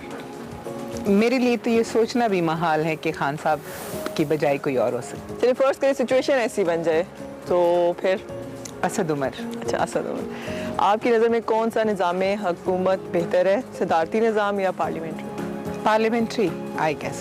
अच्छा, इस वक्त मौसम भी अच्छा है, हल्की हल्की बारिश भी हो रही है, ठंड भी है, तो क्या खाना पसंद करेंगी? वैसे ऑप्शन इन्होंने रखी हुई है मछली और बिरयानी, मुझे चाहिए था कुछ और ऑप्शन हो, लेकिन आप बताएं। मछली ज़्यादा अच्छा रहेगा। हाँ, है ना? अच्छा, अगर आप घर में आपने कोई भी आपको एक काम करना पड़े इस टाइम, तो आप क्या करना पसंद करेंगी, सफाई करना या बर्तन धोना? मैं तीसरा ऑप्शन गार्डनिंग। अच्छा, गार्डनिंग। हाँ, बल्कि आप मुझे बता भी रही थी कि आपने काफी गार्डनिंग की भी आप वेट कर रही हैं। मुझे पौधे बहुत अच्छे लगते हैं और गार्डनिंग करना मेरा फेवरेट जो है ना वो मशगला है। अच्छा, हॉबी है मेरी। अच्छा, अगर आप इस टाइम सियासतदान ना होती तो फिर आप क्या चूज करती, समाजी कारकुन होती या सहाफ़ी? समाजी कारकुन। ठीक, और अभी इसमें से इनमें से यानी 2 ऑप्शन है, शीरी मज़ारी या ज़रताज गुल, इनमें से आप किसकी जो कॉल है वो कट कर देंगी? शीरी मज़ारी। अच्छा, मैंने रिसीव की ऑप्शन नहीं दी, मैंने आपको कट की ऑप्शन दी। शीरी मज़ारी। ठीक है, क्योंकि उन्हें हो सकता है कि कोई सख्त बात ही कहनी होगी। हाँ। क्योंकि वो बड़ी स्ट्रिक्ट हैं उसूलों के मामले में, तो अक्सर ऐसा होता है कि उनको एतराज़ात होते हैं जूनियर्स के ऊपर। अच्छा, अच्छा, इनमें से किस इन अ लाइटर मोड बिल्कुल ऐसे ही है। अच्छा, इनमें से किसके साथ आप सेल्फी लेना पसंद करेंगी, डॉक्टर आमिर लियाकत या फैसल वाडा? किसी के साथ भी नहीं, अपने साथ। ठीक है, इनमें से किस सियासतदान को घर पे इनवाइट करेंगी, एहसन इकबाल या कमर ज़मान कायदा, डिनर पे या लंच पे? नहीं, मैं क्यों उनको इनवाइट करूंगी, वो मेरी पार्टी के नहीं है। अच्छा, यानी अपनी पार्टी के लोगों को इनवाइट करेंगी। चल, अच्छा, लास्ट वन है, सियासत छोड़ने का आप मशवरा किसको देंगी, मरियम नवाज या बिलावल भुट्टो जरदारी? मरियम नवाज। इसलिए कि वो अपनी पार्टी के लिए ज़्यादा ख़तरनाक हैं बनिस्बत दूसरी पार्टीज़ के। ठीक है, लास्ट वन में से काफ़ी अच्छा आंसर था। खैर, एनीवेज बहुत अच्छा लगा आपसे बात करके, ओवरऑल चिट-चैट करके बहुत अच्छा लगा। Thank you so much time देने के लिए। और ये था आज का over a cup of coffee. Next time फिर मिलेंगे, तब तक के लिए अल्लाह हाफिज़। Welcome back to Expresso. बात करेंगे कुछ PSL के हवाले से, और PSL की बात करने से पहले एक्सप्रेस न्यूज की स्पोर्ट्स पेज की हेडलाइंस। पुरजोश कलंदर ने ज़ल्मी के होश उड़ा दिए। ये मैंने सोच लिया कि अब मैं रोज ये हेडलाइन पढ़ूंगी, और फ्लैश भी करेंगे आपके है ना, ठक ठक। खैर, इस बात में कोई दो राय भी नहीं है। वैसे सनसनीखेज कांटेदार मुकाबले जारी हैं इस वक्त, और जो इवेंट के नवे मैच के अंदर कल जो हमने देखा, that was between Lahore and Peshawar, Zalmis versus Qalandars, और ज़ल्मी को ऐसा लग रहा है कि they are struggling for their form, अपनी फॉर्म में नहीं आ रहे हैं। 29 रन से हरा दिया लाहौर ने, और इस दफा लाहौर पिछली दफा भी और इस दफा भी रिवायतें बदल रहा है। अब ऐसा नहीं है कि लाहौर कलंदर्स आता है और हम कहते हैं कि यार इसने तो हार ही जाना, ऐसा नहीं है। और वो जिस पे मेहनत लाहौर कलंदर्स ने की थी, वो रिजल्ट्स आना शुरू हो गए हैं। इस मारे कारण भाई you should trust your team. I always trust 200 run का ताक़ुब था, बड़ा टारगेट था। मुकर्रर 20 ओवर्स में 170 रन बना सकी पेशावर ज़ल्मी की team. Haider Ali the hard hitter 49 run बनाकर नुमाया रहे। लाहौर कलंदर्स ने जो मुकर्रर 20 ओवर्स में इसमें 4 विकेटों के नुकसान पर 199 रन बनाए। Fakhar Zaman is back to his form, जबरदस्त खेल रहे हैं। कल फिर 66 मार गए। और उधर ICC ने T20 रैंकिंग जारी की है, जिसके मुताबिक कौमी टीम के कप्तान बाबर आजम अभी तक पहली पोजीशन पर बरकरार हैं, और दूसरी जानिब उनकी वजह से तो मैं नहीं कहूंगा, लेकिन कराची किंग्स नीचे वाली पहली पोजीशन पे PSL में बरकरार है। अच्छा जनाब, कल के मैच में बहुत मजेदार कुछ मोमेंट्स भी थे। जिया लेंगे मिर्जा इकबाल बेग हमारे साथ मौजूद हैं। मिर्जा साहब गुड मॉर्निंग, कैसे हैं आप? बहुत बहुत शुक्रिया, सुबह खैर अरमला, आपको भी और इमरान को। मैं बिल्कुल ठीक हूँ, thank you very much. Mirza साहब कल का मैच बड़ा थ्रिलिंग रहा, एक्साइटिंग रहा। कुछ वो स्टंप्स से गेंद लगी, वहाब रियाज आउट नहीं हुए, उस पे आके शाहीन शाह ने वो विकेट उठा के भी देखी स्टंप्स के, क्या मामला है। तो कल बड़े कुछ शाहीन शाह अफरीदी का एक कैच भी बड़ा जबरदस्त रहा। तो इन मैच के यॉर्कर हम कैसे भूल सकते हैं शाहीन शाह अफरीदी का। तो ये जरा मैच कल का आप इस पे जरा अपना एनालिसिस दीजिएगा। देखिए अरमला और इमरान, जो HBL PSL अब 9 मैच हो गए, अब दिलचस्प मरहले में दाखिल होती जा रही है। और आपकी नजरों से कल एक ट्वीट भी गुजरा होगा इंग्लैंड के साबिक कप्तान माइकल वॉन का, जिनका ये कहना था कि HBL ये PSL जो है ये IPL के बाद दुनिया की दूसरी बड़ी लीग है। उन्होंने बिग बैश को भी रूल आउट कर दिया था। इसका मतलब ये है कि जब आपके मुखालिफिन जो न्यूट्रल लोग हैं वो इस तरह की ओपिनियन दे रहे हैं, तो इससे जाहिर होता है कि ये ब्रांड अब पाकिस्तान क्रिकेट का ब्रांड बनता जा रहा है। और 9 जो मैचेस हुए आप देखें, ज्यादातर मैचेस इमरान आखिरी ओवर तक गए, जिससे इस HBL PSL की सनसनीखेजी का आप अंदाजा लगा सकते हैं कि थ्रिलिंग मैचेस हो रहे हैं। आखिरी लम्हे तक पता नहीं होता कि कौन जीतेगा कौन हारेगा। कल अगर हैदर अली आउट ना होते तो वो बहुत करीब लेकर जाते, लेकिन इसमें मैं समझता हूँ कसूर लाहौर कलंदर्स के फील्डर्स का भी है। उन्होंने ऐसा लग रहा था कि कैच ड्रॉप होने का मुकाबला हो रहा है उनके फील्डर्स के दरमियान, खासे कैचेज उन्होंने ड्रॉप किए।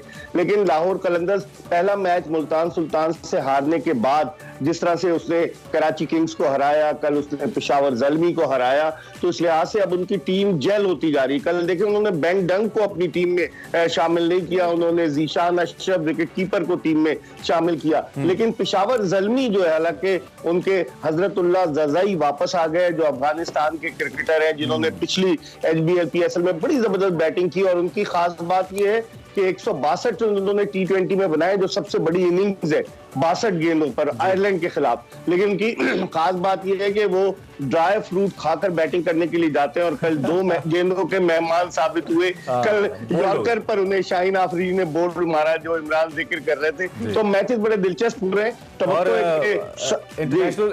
इंटरनेशनल जो क्रिकेट काउंसिल है, इनफैक्ट इंटरनेशनल चैनल है, उसने ये यॉर्कर ट्वीट भी किया स्पेसिफिकली शाहीन का, और उसमें उनका कैप्शन ये था कि ये यॉर्कर्स आप हर वक्त देख सकते हैं, हर वक्त देखना चाहते हैं। तो लोग अब आमिर को भूलते जा रहे हैं इमरान। अब शाहीन आफरीदी पाकिस्तान क्रिकेट के उफक पर उम्मीदवार हो चुके हैं। एक आमिर थे जो 2010 में लॉर्ड लंदन के मैदान पर पकड़े गए थे। पहले कहते रहे कि मैंने कुछ नहीं किया, बाद में जेल की सलाखों के पीछे आए। शुक्र अदा करें कि नजम सेठी उन्हें वापस ले आए, लेकिन अब वो किस्सा पारी ना बन चुके हैं। तो ये आपने चले उस कंट्रोवर्सी की जानिब आप हमें ले ही गए कि रात को क्या सरफराज अहमद और सलमान भट्ट साहब आपस में बड़े मुकाबले में हमें ट्विटर पे नजर आए। मैं आपसे अगर सवाल करूं तो मेरा सवाल ये होगा कि जिस तरीके से क्रिटिसिज्म तो हम भी करते हैं, आप भी करते हैं यहाँ पे बहुत सारे लोगों पे, कभी कोई शख्स अच्छा खेलता है कभी अच्छा नहीं खेलता, तो हम क्रिकेट फैंस हैं, हमारा समहाउ ये कर सकते हैं हम, मुझे लगता है। जिस तरह सरफराज ने रिएक्ट किया और दोबारा से सारी दुनिया के सामने फिक्सर कहा और धरती को बेचने वाला कहा, सलमान भट्ट साहब को सख्त अल्फाज इस्तेमाल किए, क्या ये ठीक था या आपको लगता है कि नहीं ये रवैया ठीक नहीं था? इमरान, मुझे लग रहा है सरफराज थोड़ी सी फ्रस्ट्रेशन का शिकार हो गए।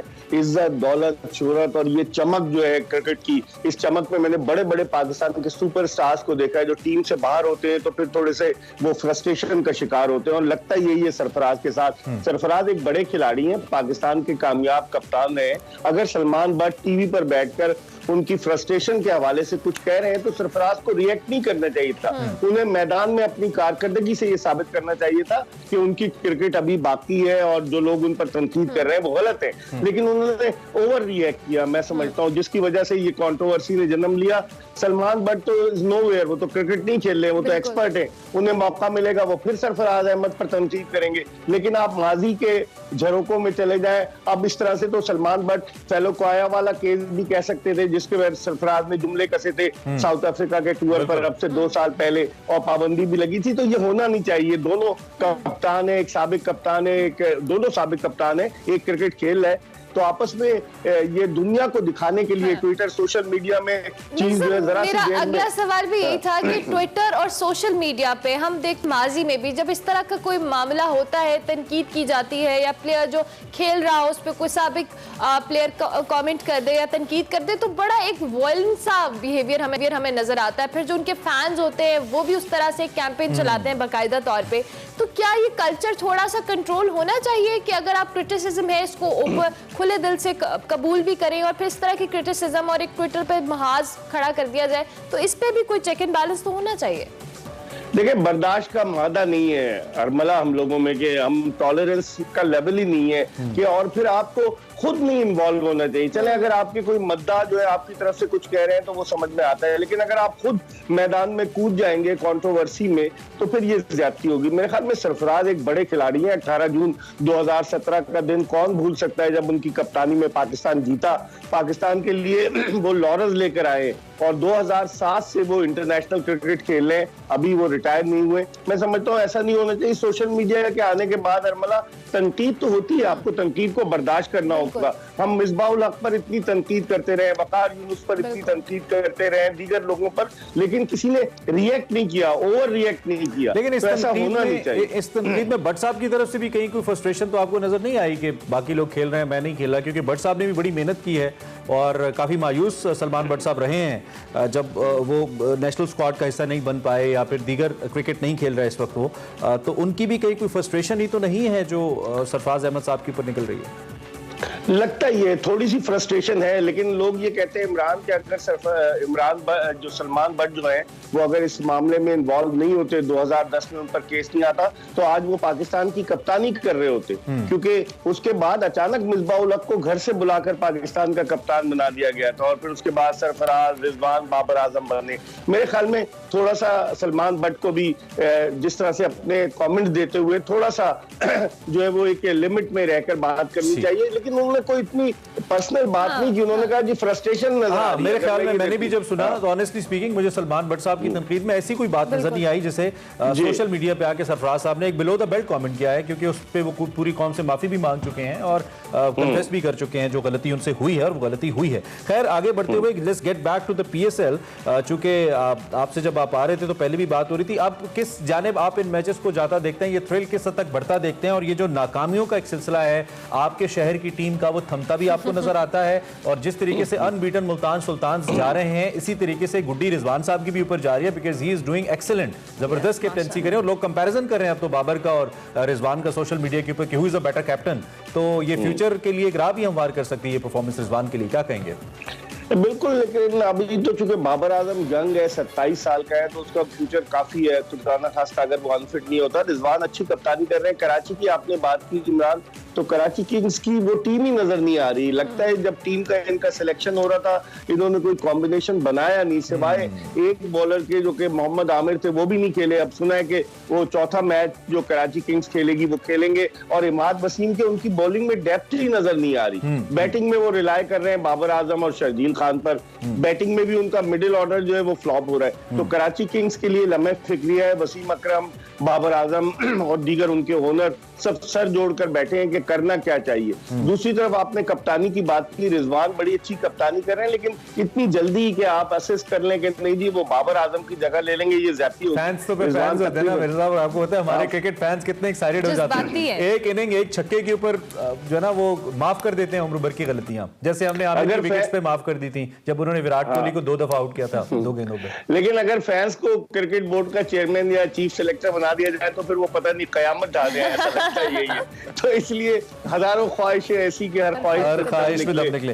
तो बहुत सारी ऐसी चीजें हैं, लेकिन अब ऐसा कहा नहीं जा सकता। मेरे ख्याल में बाबर आजम को भी मौका दें। अगर फ्रेंचाइज की कप्तानी करना, पाकिस्तान की कप्तानी करना दो डिफरेंट चीजें। तो बाबर आजम दूसरा मेरा चूंकि कैप्टनसी भी बात हो रही है तो शाहीन शाह अफरीदी बड़ा, मैं तो बड़ा फोकस किया हूं Shaheen what kind of captain, आपका तज्जिया क्या है, कैसी कैप्टनसी करें शाहीन? ठीक है, सही कर रहे हैं? अभी तक तो शाहीन आफरीदी ने जो 2 मैचेस हुए बेहतर कप्तानी की है, लेकिन ये एक फन है और या तो ये कुदरती तौर पर होता है या with the passage of time आदमी सीखता है। हमारे वजीर आजम भी अचानक कप्तान बन गए थे 1982 में पाकिस्तानी क्रिकेट टीम के इंग्लैंड के दौरे पर, और कामयाब दौरा था और वो दौरा बड़ा कामयाब रहा। फिर उसके बाद आहिस्ता आहिस्ता उन्होंने कप्तानी का फन सीखा और बेस्ट कप्तान कहलाए। इसी तरीके से मिसबाहुल हक भी अचानक कप्तान बना दिए गए थे। इमरान खान साहब ने कितने अरसे में कप्तानी का फन सीख लिया था मेरे साथ?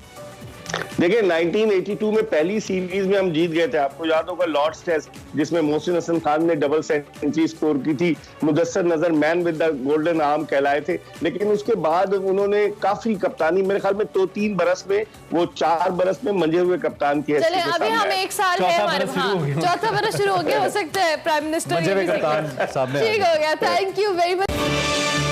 Welcome back to Expresso. Social responsibility निभाते हुए हमने सेहत के मौजूदात को भी मद्देनजर रखना होता है, हम बात करते रहते हैं। आज हम इस्तेमा पे बात करेंगे। एक्चुअली बात हमारी कोविड से ही रिलेटेड है, लेकिन कोविड के साथ चूंकि इस्तेमा या सांस की जो बीमारियां हैं या दमा जिसे कहते हैं, ये इंटरलिंक्ड है और बहुत सारे लोगों की अमवात भी हमला इसी वजह से हुई हैं। तो हमने कहा कि इसको ज़रा एज अ होल इसको डिस्कस किया जाए। एक ऐसा मरज़ है जिसकी हम बात कर रहे हैं, नहायत परेशानी और तकलीफ का बायस बनता है और ताउम्र जिन इंसानों को ये मसला होता है वो इसका शिकार रहते हैं। एक अंदाज़ा ये कहता है कि दुनिया भर में तकरीबन 35 करोड़ अफराद ऐसे हैं, बल्कि इससे ज़ायद अफराद ऐसे हैं जो कि इस मरज़ का शिकार हैं, जबकि दायमी तौर पर ये मरज़ हर साल तकरीबन 3 लाख से ज़ायद अफराद की जान भी ले लेता है। और एक्सपर्ट्स तो ये भी कहते हैं कि दुनिया भर में यौमिया 1000 से ज़ायद अमवात के मुंह में जाने वाले अफराद इसका शिकार होते हैं, या तो उनका मुकम्मल इलाज नहीं होता या वो बेहतियाती करते हैं जिसकी वजह से इसका शिकार हो जाता है। लिहाजा सवाल ये है कि आखिर ये जो दमे का या अस्थमा का मर्ज लाक होने की वजूहात क्या होती हैं, इससे कैसे बचा जा सकता है। और आजकल भी हम देख रहे हैं सांस की मुख्तलिफ बीमारियों के इलाज से मुतल्लिक जानने के हवाले से, क्योंकि हमने स्मोक की जब मामला था लाहौर के अंदर स्पेसिफिकली, तब भी हमने सांस से रिलेटेड बहुत सारे इशूज़ देखे। फिर कोविड भी चूँकि है, इस पर ही बात करेंगे। डॉक्टर इमरान शरीफ हमारे साथ मौजूद है, पल्मोनोलॉजिस्ट हैं, उनको मदीद कहेंगे। Thank you very much doctor Imran, बहुत शुक्रिया। सबसे पहले तो हम चाहेंगे कि आप अस्थमा या दमा जिसको हम कहते हैं, उसके हवाले से हमारे नाज़रीन को बताइएगा कि ये है क्या, क्यों होता है, उसकी वजूहात बेसिकली क्या है।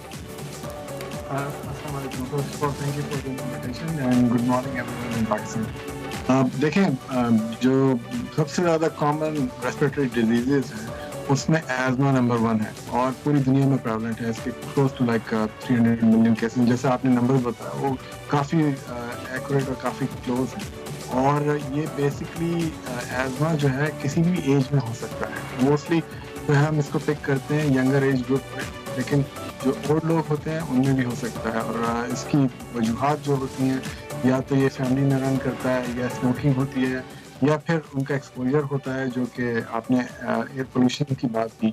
जैसे पाकिस्तान में इस वक्त लाहौर में पोल्यूशन जो एयर क्वालिटी इंडेक्स है वो काफ़ी हाई है, और दुनिया में दो सिटीज़ जो कि नंबर 1 और नंबर 2 पे है, उसमें दिल्ली एंड लाहौर है।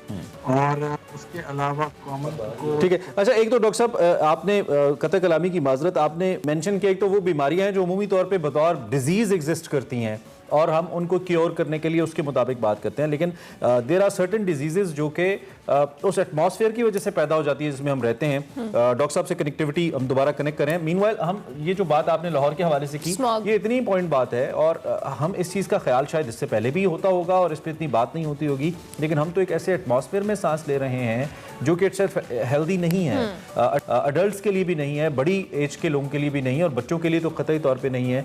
और आप ये देखें कि कोविड के बावजूद भी लोग अगर मास्क नहीं पहन रहे, हालांकि हमारे इस एटमॉस्फेयर, इस पोल्यूटेड एटमॉस्फेयर के अंदर मेरे ख्याल में मास्क जो है वो 24 आवर्स रिकमेंडेड होना चाहिए। इमरान में एक आर्टिकल भी पढ़ी थी कि जो स्मॉग जब लाहौर में बहुत शिद्दत से थी, तो उसके अंदर जो इसका लॉन्गर इम्पैक्ट है आपकी सेहत के ऊपर और आपकी सांस लेने की दुश्वारियों की, ये बहुत ज़्यादा है। हम लोगों को डॉक्टर्स ने बार बार, जब स्मॉग बहुत ज़्यादा भी थी पिछले कुछ सालों में, हमने देखा एक बहुत शदीद एलिमेंट आया था जिसकी वजह से डॉक्टर्स कह रहे थे कि आप मास्क का इस्तेमाल करें। डॉक्टर इमरान हमारे साथ मौजूद हैं। Doctor Imran, can you hear us?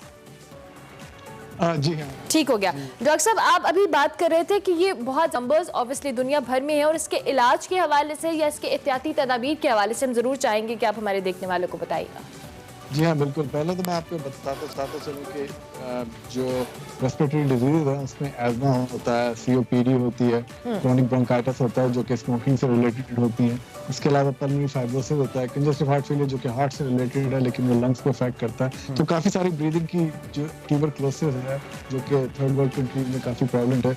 Asthma सबसे ज़्यादा कॉमन है और इसमें बेसिकली जो हम इस चीज़ में जिन चीज़ों पर नज़र करते हैं वो ये है कि यूजुअली जो सांस की नालियाँ होती हैं वो स्वेल अप हो जाती हैं, नैरो हो जाती हैं और बहुत ज़्यादा म्यूकस प्रोड्यूस करने लगती हैं। और आपको सिम्टम्स होते हैं जैसे ब्रीदिंग में होता है प्रॉब्लम, शॉर्टनेस ऑफ ब्रेथ होता है, कॉफिंग शुरू हो जाती है, व्हीजिंग शुरू हो जाती है, चेस्ट टाइटनेस। तो ये कॉमन सिम्टम्स हैं आपकी डिजीज़ के। तो इसके अलावा जो चीज़ें हैं, जो ट्रिगर्स हैं, ट्रिगर्स आर मोस्ट इम्पॉर्टेंट। जैसे मैंने आपको एयर पोल्यूशन कहा, exposure to mold, pollen, dust, cats जो हैं जो एक बड़ा ही कॉमन एनिमल है जो कि लोग अपने घरों में पालते हैं और सबसे ज्यादा एज़मा को एक्टिवेट करती हैं कैट्स। उसके अंदर जो डेंड्रम होता है वो एयरवे को काफी एक्टिवेट करता है, इन्फ्लेम करता है और जो एज़मा का मरीज होता है वो उसके एयरवेज जो है वो स्पैज़म में चले जाते हैं जिसकी वजह से सांस में तकलीफ होती है और उसके बाद they end up in the hospital getting oxygen या वर्स्ट केस वेंटिलेटर। उसके अलावा भी कुछ चीजें हैं जैसे आपके खाने पीने की जी भाई। डॉक्टर साहब मेरा सवाल यहाँ पे ये है कि हम बाकी तो अपने जो भी आज़ा हैं या ऑर्गन्स हैं उनकी हेल्थ को गेज कर सकते हैं, लेकिन हम लंग्स की सेहत को इन पर्टिकुलर कौन से ऐसे सिम्टम्स हैं जिसकी बेस पे हम लंग्स की जो हमारी हेल्थ है कि हमारे लंग्स किस हद तक अपनी कैपेसिटी के ऊपर प्रॉपरली काम कर रहे हैं, उसको हम कैसे गेज करें other than the test and the reports? क्योंकि उसके लिए तो हम उस वक्त जाते हैं जब खुदा ना खास्ता कोई बड़ा मसला पैदा होता है, कोई बड़ी कंजेशन आती है, तो तब हम जाते हैं कि हम टेस्ट करवा लें या रिपोर्ट्स करवा लें। क्या डेली रूटीन के अंदर भी हमें कुछ ऐसा सिग्नल मिलता है जिससे वी शुड फील कि our lungs are not responding properly? खासतौर पर जो स्मोकिंग की भी आपने बात की है। जी हाँ, जो आपकी नॉर्मल एक्टिविटीज़ हैं जैसे आप वॉक पर जाते हैं, जॉगिंग पर जाते हैं, अगर नॉर्मली आप 1 या 2 मील वॉक कर सकते हैं, जॉग कर सकते हैं, लेकिन अब जो है आप हाफ मील वॉक या जॉग कर रहे हैं तो इसका मतलब है कि there is a problem with the airway. उसके अलावा अगर आपके चेस्ट में टाइटनेस हो रही है या ये कि चेस्ट में से कोई विस्लिंग नॉइज आ रही है जैसे आपको कोई विसल बज जा रहा हो, तो वो सारी फाइंडिंग्स हैं एज़मा की। या फिर ये कि आप बहुत ज़्यादा स्प्यूटम प्रोड्यूस करते हैं या कॉफिंग स्पेल्स आपको काफ़ी आते हैं, वो सारे सिम्टम्स हैं एज़मा के। रात में अगर आप सोने जाते हैं तो बार बार आप उठते हैं, खांसी की वजह से उठते हैं या फिर ब्रीदिंग की वजह से उठते हैं, वो भी एक सिम्टम है एज़मा का जिसको हम कॉफ वेरिएंट एज़मा कहते हैं। तो जी, उसके अलावा एक डिवाइस होता है जिसको पीक फ्लो कहते हैं जो कि डॉक्टर्स वगैरह प्रिस्क्राइब कर सकते हैं और पीक फ्लो से जो है हम लंग कैपेसिटी मेजर करते हैं। यूजुअली हम ये डिवाइस उन लोगों को देते हैं, उन पेशेंट्स को जिनको एज़मा कंफर्म डायग्नोस किया हुआ होता है और उनको हम मॉनिटर करते हैं, उनकी ट्रीटमेंट एडजस्ट करते हैं अकॉर्डिंगली। ठीक हो गया। अच्छा डॉक्टर इमरान, जिस तरह से आपने अभी पहले आप जवाब दे रहे थे तो आपने डाइट के हवाले से और लाइफस्टाइल के हवाले से भी एक फैक्टर ऐड किया कि डाइट का भी बहुत ताल्लुक होता है और लाइफस्टाइल भी बहुत डिपेंडेंट होता है। हमारे यहाँ फिजिकल एक्टिविटी जिसको हम एक्सरसाइज या जॉग या वॉक की कहते हैं, उसमें भी हमारा जो टेम्परामेंट है या उस तरह से नहीं है, हमारा वो स्टेमिना बिल्ड नहीं हो पाता। सो इसमें भी क्या फैक्टर्स इन्वॉल्व हो सकते हैं और लाइफस्टाइल मॉडिफिकेशन ओवरऑल प्रिवेंशन के लिए कितनी इंपॉर्टेंट है? देखें, ओबेसिटी जो है वो एक रिस्क फैक्टर है एज़मा डेवलपमेंट के लिए। तो ओबेसिटी जो है ऑब्वियसली उसको अवॉइड करने के लिए you have to eat healthy, exercise और जो आप वेट है उसको हम BMI के हिसाब से कैटेगराइज करते हैं। तो आपका BMI जो है वो 25 होना चाहिए। अगर ये 30 हो जाता है, 35 हो जाता है तो आप ओवरवेट या ओबीस हो जाते हैं। उसके अलावा खाने पीने में जो चीज़ें एज़मा को एक्टिवेट कर सकती हैं उसमें एक तो श्रिम्प होता है। पाकिस्तान में तो ये इशू नहीं है कि बियर एंड वाइन का, लेकिन वेस्ट में बियर एंड वाइन एज़मा को एक्टिवेट कर सकते हैं।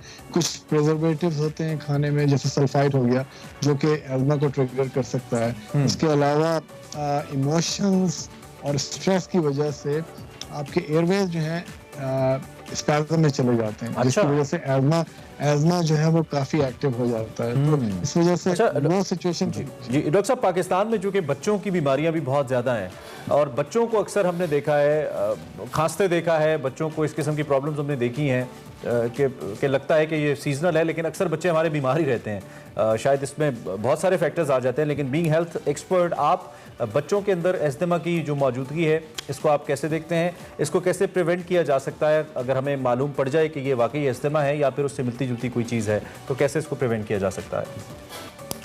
बच्चों में एक तो इन्फेक्शंस, वायरसेस काफ़ी कॉमन होते हैं क्योंकि जब स्कूल जाते हैं स्कूल में एक्सपोजर होता है, दूसरी जगहों पे जाते हैं। और जो एज़मा हम डायग्नोस करते हैं वो यंग एज में ज़्यादा आसानी से और ज़्यादा कॉमनली हम डायग्नोस करते हैं। तो एक एंटिटी होती है जिसको हम कहते हैं एलर्जी इंड्यूस एज़मा।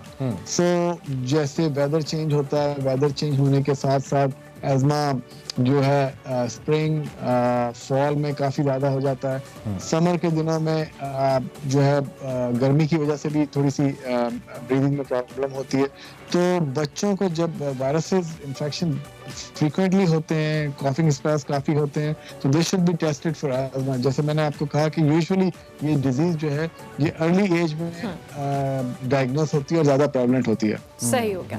अच्छा डॉक्टर इमरान, चूंकि हम कोविड के हवाले से भी, ये एक ग्लोबल इशू है जिससे हम सब सफ़र कर रहे हैं, और ऑब्वियसली कोविड के दौरान भी बहुत सारे लोगों को सांस रिलेटेड इश्यूज हुए थे, दो कि ये इट्स अ डिफरेंट फॉर्म जिसको हम बात कर रहे हैं, लेकिन स्टिल अभी तक हम, चूंकि हम दोनों कोविड से सफ़र किया हमने, लेकिन उसमें रीज़न ये हुई कि अभी तक हमें सांस में लेने में दुश्वारी, अगर हमारी एग्जॉशन ज़्यादा है तो बहुत सारे लोगों को सांस का इशू हो रहा है। सो इस हवाले से भी थोड़ा सा गाइड कीजिएगा।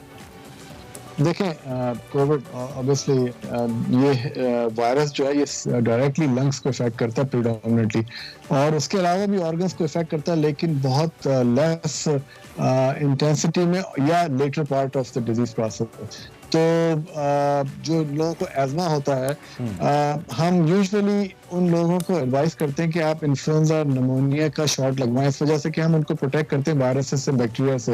अब कोविड जो है 2020 में जब ये इनिशियली ये पेंडेमिक स्टार्ट हुआ था, उस वक्त हमारे पास वैक्सीन नहीं थी, तो एट दैट पॉइंट हमारे पास इसके अलावा कोई और तरीका नहीं था कि आप मास्क पहने या जो क्राउडेड प्लेसेस उनको अवॉइड करें। लेकिन अब हमारे पास वैक्सीन आ गई है, तो जिन लोगों को एज़मा है हम उनको हाई रिस्क कंसिडर करते हैं, और उन दोस्त पेशेंट्स वैक्सीनेट होना चाहिए, उनको बूस्टर डोज लगने चाहिए, वही उनके लिए एक प्रोटेक्शन होगा, क्योंकि ये भी एक डिफरेंट SARS-CoV-2 और कोरोना वायरस ये एग्जिस्टेंस में तो था काफी अरसे से, लेकिन ये नई फॉर्म। आपकी मौजूदगी से फायदा उठाते हुए, पाकिस्तान में बड़ी मिसकंसेप्शंस हैं डॉक्टर साहब वैक्सीन को लेकर। लोग बहुत सारे वैक्सीन बहुत सारी मिथ्स की वजह से नहीं लगवाते। आप इंटरनेशनली प्रैक्टिस कर रहे हैं, पाकिस्तान से आपका ताल्लुक है, जो लोग वैक्सीन के हवाले से मुख्तलिफ मिसकंसेप्शंस का शिकार हैं, आप प्लीज़ उनसे कुछ कहना चाहिए, बल्कि ज़रूर कहिए वैक्सीनेशन को लेकर इन दी एंड। ये देखें, मोस्ट इम्पॉर्टेंट थिंग ये पूरे पाकिस्तान के लिए जो मैसेज दूंगा वो है कि vaccine saves life, vaccine saves life. और जो वैक्सीन हैं सेफ हैं, और जो मिथ हैं, मैं आपको मिथ बताऊं, जैसे कि खवातीन प्रेग्नेंट नहीं हो सकते, या ये है कि गवर्नमेंट ने इसके अंदर कोई डिवाइस डाला हुआ है कि वो आपको सर्वेलेंस कर रहे हैं, और उसके अलावा आपको यूएस में भी ऐसी खबरें मिलती रहती है कि पाकिस्तान में ये चल रहा है। और उसके अलावा जो है इम्पोर्टेंस कि आपकी मर्दानगी खत्म हो सकती है, बहुत सारे गलत इंफॉर्मेशन है। Vaccine millions and millions and millions of people को ये मिल चुका है, तो ये सेफ है, प्रोटेक्टिव है। और इसकी मैं आपको एक चीज़ जो बताऊं कि इस वैक्सीन का एडवांटेज ये है कि जो सीवियर इलनेसेस हो, जैसे आप इंटेंसिव केयर यूनिट में एडमिट हो जाते हैं, वेंटिलेटर पे चले जाते हैं, आपके डेथ का चांस जो है वो बिल्कुल मिनिमल हो जाता है। इन्फेक्शन होगा, आप वैक्सीन अगर लगवाएंगे तो most likely at some point आपको कोविड के साथ इन्फेक्शन होगा, लेकिन वो ऐसा इन्फेक्शन होगा जैसे आपको कोल्ड है। तो वैक्सीन स्पेशली एज़मा के जो पेशेंट हैं इनके लिए लाइफ सेवर है ये वैक्सीन। तो आप perfect, thank you very much doctor Imran Sharif, बहुत शुक्रिया कि आपने all the way from USA हमें ज्वाइन किया, कोविड के हवाले से, अस्थमा से रिलेटेड जितने भी इश्यूज थे उनको एड्रेस किया ऑब्वियसली। और साथ साथ डॉक्टर इमरान ने ये भी कहा कि वैक्सीन बिल्कुल सेफ है, जो भी मिथ्स हैं, जो भी आपके मिसकंसेप्शंस हैं उनको दूर करें, खुद को वैक्सीनेटेड करें, और कोई भी ऐसी सिचुएशन, कोई आपको मॉनिटर नहीं करेगा, कोई आपके अंदर डिवाइस नहीं फिक्स करा, कुछ नहीं हो रहा, आप बिल्कुल सेफ हैं, आप बच सकते हैं कोविड से। ब्रेक लेंगे जी, ब्रेक के बाद हाजिर होंगे, आप देखते रहिए एक्सप्रेस।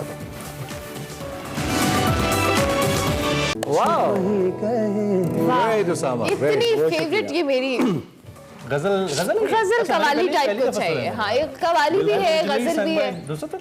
नहीं, आई डोंट थिंक सो। ये बेसिकली एक किसी अनवर हैं, एक उन्होंने लिखी है बेसिकली। हाँ जी, उनकी शायरी है और ये कवाली अंदाज में। Amazing. So this is Usama Saleem of all of you, हमारे मेहमान है आज के, हमारा एक्सप्रेसो टैलेंट हम आपके सामने लेकर आते हैं। तो आज उसामा हमारे साथ है। उसामा ने हमारी सुबह अच्छी। उसामा कैसे आप? ठीक ठाक? अल्लाह का शुक्र, बहुत अच्छा लगा आपके इस प्रोग्राम में। टिपिकल स्टार्ट होता है, कहाँ से शुरू किया, फिर हमने कहा नहीं जरा आपकी आवाज से जरा है ना, बिल्कुल ऐसे ही है। क्या चल रहा है लाइफ में? आजकल टीचिंग कर रहा हूँ, अच्छा, यूनिवर्सिटी में। और साथ म्यूजिक है और साथ रिसर्च वर्क चलता रहता है। बेसिकली ये तो साइड पे मैं करता हूँ, शौक है इसको पैशन। हाँ जी, लेकिन प्रोफेशनल मैं यानी कि लेक्चरर हूँ। तो उसामा आप कब से म्यूजिक को मुझे तकरीबन 4 साल हो गए हैं इस फील्ड में, यानी कि इसको मैं लेके चल रहा हूँ। तो बाकायदा सीखा है इसे, और हारमोनियम वगैरह, रियाजत वगैरह। मेरे उस्ताद परवेज फिदा खान साहब थे, फोत हो गए। हाँ जी, और इश्तियाक हुसैन जाफरी साहब अलहमरा में होते हैं, तो उनसे बाकायदा यानी कि मैंने तरबियत हासिल की। तो आप इसी किस्म के मेलोडियस किस्म के गाने गाना पसंद करते हैं? बेसिकली मैं प्लेबैक के साथ गजल वगैरह भी आपको बताता हूँ। आजकल दौर है वो प्लेबैक सिंगिंग का है, तो मेरा रुझान प्लेबैक सिंगिंग की तरफ है। जैसे सॉफ्ट मेलोडियस गाने, तो उनको मैं ज़्यादा जो दिल पे लगते हैं जरा शायरी आप जिनके दिल पे ऐसा क्या लगा जिसकी वजह से देखिए मेरे दिल पे तो नहीं लगता, हम दूसरों के दिलों पे हमारी आवाज़ें लगती हैं। अच्छा। तो दरअसल ये है कि वो चीज़ें मैं गाता हूँ जो कि आजकल ज़्यादा इन है। भी कभी लिखा और बिल्कुल लिखता बहुत कम हूँ, लेकिन कंपोज करता हूँ। कंपोजिशन बनाया है जो हम सुन सकें यहाँ पे कुछ ऐसा? फिलहाल अभी रिकॉर्ड प्रोसेस है अभी इंशाल्लाह में। तो चलें हमें फिर आप कुछ ऐसा सुनाएं जो कि लोगों के दिल पे आ चुके। आपको तो बाहर बारिश हो रही है, कराची में हवाएं चल रही हैं, और इधर से आप कुछ ऐसा करेंगे तो काम डबल हो जाएगा। शुक्र परवरदिगार करते हैं, हम तार तार करते हैं, में बहार करते हैं। कितना खूबसूरत, कितना लाइवली गाते हैं। बहुत शुक्रिया। कुछ लोग होते हैं वो माइक और स्टूडियोज के लिए उनकी, आप तो बिल्कुल स्टेज के लिए बने हैं, यानी कि आप you are an excellent performer. इसके पीछे जो है वो प्रैक्टिस है, यानी कि रियाजत है। तो वो हम करेंगे रियाजत, तो इससे जरा लाइव परफॉर्मर ज्यादा आप इतना, आप तो मुझे लगता है स्टेज पे बहुत अच्छी ऑडियंस बिल्कुल ऐसे ही है। थोड़ा कवाली टच भी है। हाँ, कवाली टच है और जरा पॉप और रोमांटिक। तो जो अपना बना रहे हैं ट्रैक वगैरह वो भी इसी टाइप का है? हाँ जी, वो पॉप है, पर पॉप की तरफ जाना है। कुछ अपने फैंस या फॉलोअर्स जिन्होंने अभी आपको पहली दफा भी सुना, उनको कुछ कहना चाहें वो कहें, और फिर आखिरी हमारे पास 1-1.5 मिनट है, तो एंड पे कुछ और सुन के आपसे फिर। दरअसल मैं ये कहना चाहूँगा कि अदब किसी भी आर्ट, बल्कि आर्ट अदब सिखाता है, और अदब किसी भी इल्म हासिल करने की पहली सीढ़ी है। इसलिए अदब का दामन ना छोड़ें अपने जितने भी टीचर्स हैं, लोगों के साथ। और अगर आपको फेम मिलता है तो आप उतने ही झुक जाएं, क्योंकि जो झुका हुआ दरख्त है फल उसी को ही लगता है। बस ये है। अच्छा उसामा चूंकि हमारे साथ मौजूद हैं, हमारे शो का वक्त खत्म हो रहा है, हम आपसे इजाजत लेंगे। कल आपसे इंशाल्लाह फिर मुलाकात होगी। फीडबैक हमें लाजमी दीजिएगा हमारे सोशल मीडिया हैंडल्स पर। हमारी तरफ से अल्लाह हाफिज। लेकिन उसामा में कुछ बहुत अच्छा सा जरा